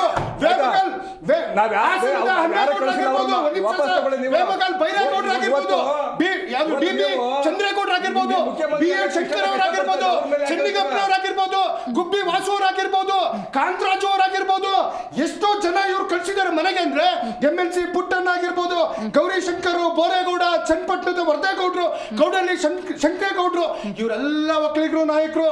ಯಾವ್ದೋ ಬಚ್ಚೇಗೌಡರು, ಚಿಕ್ಕಬಳ್ಳಾಪುರ ಬಚ್ಚೇಗೌಡರು, BN ಬಚ್ಚೇಗೌಡರು, ಒಬ್ರು ನಾಯಕರು ನೀವು ಬಿಟ್ಟಿದಾರ. ಚಲರಾಜ ಸ್ವಾಮಿ ಅವರಾಗಿರ್ಬೋದು, ಬಾಲಣ್ಣವರಾಗಿರ್ಬೋದು, ಅವ್ರು ಬಿಡಿ ಮೇಡಮ್. ಇವರ ಪಕ್ಷದ ಅಧ್ಯಕ್ಷಗಳಾಗಿದ್ರಲ್ಲ, ಅಧ್ಯಕ್ಷಗಿರ್ಲಿದ್ದಾಗ್ಲೇ ಯಾರು ಮಿರಾಜುದ್ದೀನ್ ಪಾಟೀಲ್ ಯಾಕೆ ತೀರ್ಕೊಂಡ್ರೆ ಗೊತ್ತಿಲ್ಲ, ಯಾಕೆ ತೀರ್ಕೊಂಡ್ರೆ ಗೊತ್ತಿಲ್ಲ. ಅವ್ರು ನೋಡಿದ್ರೆ ನಮ್ಮ ರವೀಶ್ ಅವ್ರು ಹೇಳಿದ್ರು, ಈಗ ಒಕ್ಕಲಿಗ ಸಮುದಾಯದ ಸರ್ವೋಚ್ಚ ನಾಯಕ ಅಂದ್ರೆ ಅದು ದೇವೇಗೌಡರ ಕುಟುಂಬ ಅಂತ ತೋರಿಸುತ್ತೆ ಅಂತ. ಇವ್ರು ಹೇಳೋ ಪ್ರಕಾರ ಆ ಎಲ್ಲಾ ಗೌಡ ನಾಯಕರನ್ನು ಇವ್ರು ಹಣದ್ ಬಿಟ್ಟಿದ್ದಾರೆ ಅಂತಾರಲ್ಲ. ಮಟನೇ ಬಿಟ್ಟಿಲ್ಲಲ್ರಿ, ಮಟನೇ ಹೊಡೆದವ್ರಲ್ರಿ, ಮಟನೇ ಹೊಡೆದಿದ್ದಾರೆ. ಯಾಕೆ ಇವ್ರು ಯಾರು ಇರಿ ಸರ್, ಅದಕ್ಕೂ ನಮ್ಗೆ ಸಂಬಂಧ ಇಲ್ಲ. ನಾವ್ ಯಾಕೆ ಸಂಬಂಧ ಇಲ್ಲ? ಚಂದ್ರಶೇಖರ್ ಸ್ವಾಮಿ ಅವರಿಗೆ ಪಟ್ಟ ಕಟ್ಲಿಕ್ಕೆ ಕಾರಣ ಯಾರು? ಸ್ವಾಮೀಜಿಗೆ ಅವಮಾನ ಮಾಡುವಂತ ಕೆಲಸ. ಕೋರ್ಟಿಗೆ ಹೋಗುವಂತ ಕೆಲಸ ಮಾಡಿದ್ರು. ಸತ್ಯ ಮಾತಾಡಿ. ಮಠದ ಪರಂಪರೆ ಗೊತ್ತಿದೆ. ಮಠದ ಪರಂಪರೆ ಗೊತ್ತಿದೆ. ನನಗೂ ಗೊತ್ತಿದೆ. ನನಗೂ ಗೊತ್ತಿದೆ. ನಾಗಮಂಗಲ ತಾಲೂಕು ಮಂಡ್ಯ ಜಿಲ್ಲೆ ಪರಂಪರೆ ಗೊತ್ತಿದೆ. ಖಂಡಿತ ಕೋರ್ಟಿಗೆ ಹಾಕೋದು ಗೊತ್ತಿದೆ. ಮೇಡಮ್ ಮಠದ ಪರಂಪರೆ ಒಂದು ವಿಲ್ ಇರುತ್ತೆ ಮೇಡಮ್. ಹಿಂದೆ ಯಾರು ಸ್ವಾಮೀಜಿ ಇರ್ತಾರೆ ಒಂದು ವಿಲ್ ಮಾಡ್ತಾರೆ. ಯಾರೋ ಅವರ ಪೂರ್ವ ಯಾರು ಇರ್ತಾರೆ ಆ ಸ್ವಾಮೀಜಿಗಳು ಮಾಡಿದ ವಿಲ್ ಪ್ರಕಾರ ನಡ್ಕೊಂಡು ಹೋಗಿದೆ. ಸುಮ್ಮನೆ ಅವ್ರ ಮೇಲೆ ಯಾಕೆ ಆರೋಪ ಮಾಡ್ತೀರಾ? ಅದಕ್ಕೂ ದೇವೇಗೌಡರಿಗೂ ಸಂಬಂಧ ಇಲ್ಲ. ಮತ್ತೆ ಇಲ್ಲಿ ಒಕ್ಕಲಿಗ ಮಠ ಮಾಡಿದಕ್ಕೂ ಅದಕ್ಕೂ ಸಂಬಂಧ ಇಲ್ಲ. ಅವ್ರೇನು ಅಂತಂದ್ರೆ ಇಲ್ಲಿ ಬಂದು ಬೇಜಾರಾಗಿ ಅವರೇ ಒಂದು ಟ್ರಸ್ಟ್ ಮಾಡ್ಕೊತಾರೆ. 10 ಎಕರೆ ಕೊಳ್ಳಿಕತ್ತಾರೆ. ಪುಸ್ತಕ ಕೊಡ್ತೀನಿ ನಾನು ನಿಮಗೆ. ಇಲ್ಲಿ ಮೊನ್ನೆ ಚಂದ್ರಶೇಖರನಾಥ್ ಸ್ವಾಮೀಜಿ ಬರೆದಿರೋ ಪುಸ್ತಕನ ಕೊಡ್ತೀನಿ. ಇವರೆಲ್ಲ ಒಕ್ಕಲಿಗರ ನಾಯಕರೆಲ್ಲ ಹೋದ್ರಲ್ಲ, ದೇವೇಗೌಡರು ಏನ್ರಿ ಅನ್ಯಾಯ ಮಾಡಿದ್ರು? ಚಲುವರಾಯಸ್ವಾಮಿ ಸಾಮಾನ್ಯ ಗುತ್ತಿಗೆದಾರ ಕರ್ಕೊಂಡ್ಬಂದು ಅವ್ರನ್ನ ಜಿಲ್ಲಾ ಪಂಚಾಯತ್ ಮಾಡಿ ಸಚಿವನು ಮಾಡಿ ಕೊನೆ ಅವ್ರನ್ನ ದೇವೇಗೌಡರು ಬೈಕೊಂಡು ಹೋದ್ರೆ ನಾವನೇನ ಅದಕ್ಕೆ? ಮಾಗಡಿ ಬಾಲಕೃಷ್ಣ ಅವ್ರನ್ನ ಹೋಗಂತ ಹೇಳಿದ್ವು ನಾವು. ಏನಕ್ಕೆ ಇವರೆಲ್ಲ ನೀವು ಹೋಗು ಅಂತ ಹೇಳಲ್ಲ, ಹೋಗಂಗ್ ಇಲ್ಲ ಇಲ್ಲ ಮೇಡಮ್, ಇವರೆಲ್ಲ ಮಾಡಿದ್ದು. ಉದಾಹರಣೆಗೆ ಈಗ ಸಿದ್ದರಾಮಯ್ಯ ಎಲ್ಲಿದ್ರು ಮೇಡಮ್? ಅವರಿಗೆ ಸ್ಥಾನಮಾನ ಕೊಟ್ಟಿದ್ದು ಈ ಮಟ್ಟಕ್ಕೆ ಬರ್ಬೇಕಾದ ಕಾರಣ ಇಲ್ಲ ಇಲ್ಲ ಅವರು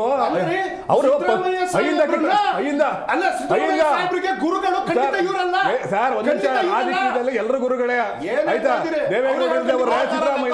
ದೇವೇಗೌಡರು ಕಾರ್ಯಕರ್ತನೇ ಆಗಿದ್ರಲ್ಲ, ದೇವೇಗೌಡರಿಂದ ಹೋಗಿದ್ರೆ ಸಿದ್ದರಾಮಯ್ಯ ನಗಣ್ಯ ಇವತ್ತು ಹೇಳ್ತಾರೆ.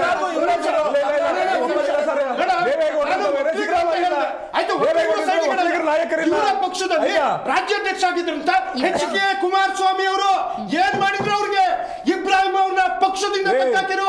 ಎಚ್. ವಿಶ್ವನಾಥ್ ಏನಾದ್ರು? ಸಿದ್ದರಾಮಯ್ಯ ಎಂ.ಪಿ. ಪ್ರಕಾಶ್ ಅವರು ಒಬ್ರು ಇಬ್ರು ಅವರು ಅನೇಕ ನಾಯಕರುಗಳಿಗೆ ರಕ್ತ ಕಣ್ಣೀರನ್ನ ಹರಿಸಿದ್ದಾರೆ ಹೊರತು ಯಾರಿಗೂ ಪಟ್ಟ ಕಟ್ಟಿಲ್ಲ. ಇವತ್ತು ನಮ್ಮ ನೆಹರು ವಿಚಾರದಲ್ಲಿ ತಾತ ಮೊಮ್ಮಗ ಅಂದ್ರು. ಇವತ್ತು ದೇವೇಗೌಡರು ವಿಚಾರಕ್ಕೆ ಬರೋಣ. ಅಲ್ಲ, ಪಟ್ಟ ಕಟ್ಟಿದ ಮೇಲೆ ಎಲ್ಲ ಬಿಟ್ಟು ಹೋಗಿದ್ದಾರೆ. ದೇವೇಗೌಡರು ಕಟ್ಟಿಲ್ಲ. 1999ರಲ್ಲಿ ಉಳಿತಾರೆ. ಜೆಡಿಎಸ್ ಆಗುತ್ತೆ. ಇವತ್ತು ತಾತ ಮತ್ತೆ ಮಗ ಮೊಮ್ಮಗ ಅಂತೇನೋ ಅಂದ್ರು. ಇವತ್ತು ಇಡೀ ದೇಶದ ರಾಜಕೀಯದಲ್ಲಿ ದೇವೇಗೌಡರು, ಕುಮಾರಸ್ವಾಮಿ, ಅನಿತಾ ಕುಮಾರಸ್ವಾಮಿ, ನಿಖಿಲ್ ಕುಮಾರಸ್ವಾಮಿ, ರೇವಣ್ಣ, ಭವಾನಿ ರೇವಣ್ಣ, ಪ್ರಜ್ವಲ್ ರೇವಣ್ಣ, ಸುರೇಶ್ ರೇವಣ್ಣ, ಬಾಲಕೃಷ್ಣ, ಇವ್ರ ಪಕ್ಷದ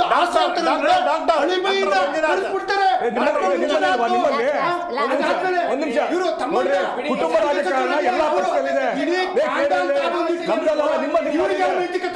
ಈಗ 20 ವರ್ಷದಿಂದ 50 ವರ್ಷದಿಂದ ನೀವು ದೇಶ ಆಳಿದ್ರೆ ನೀವು ಕಾಂಗ್ರೆಸ್ ಅಧಿಕಾರ ಮಾಡಕ್ಕೆ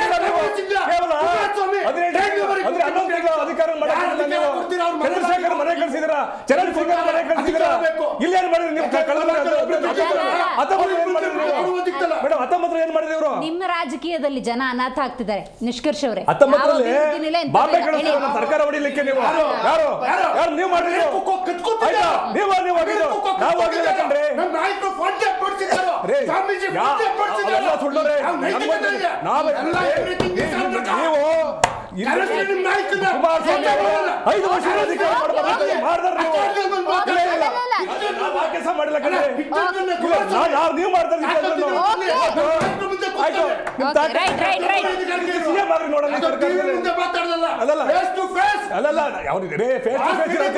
ಕುಮಾರಸ್ವಾಮಿ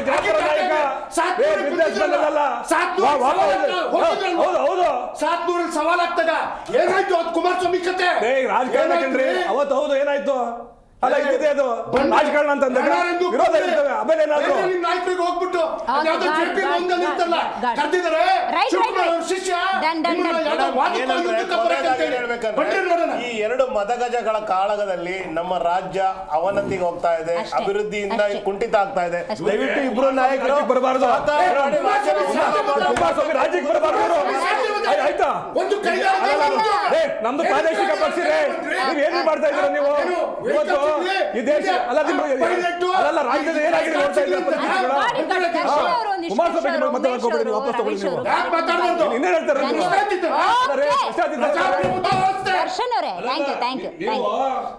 ಆಯ್ತು ಬಿಡ್ರಿ ಸರ್. ಇದು ಹೆಂಗಿದೆ ಕೇಂದ್ರ ಸಚಿವ ಎಚ್.ಡಿ. ಶಿವಕುಮಾರ್ ಅವರು ಇಷ್ಟ ಇಲ್ಲ.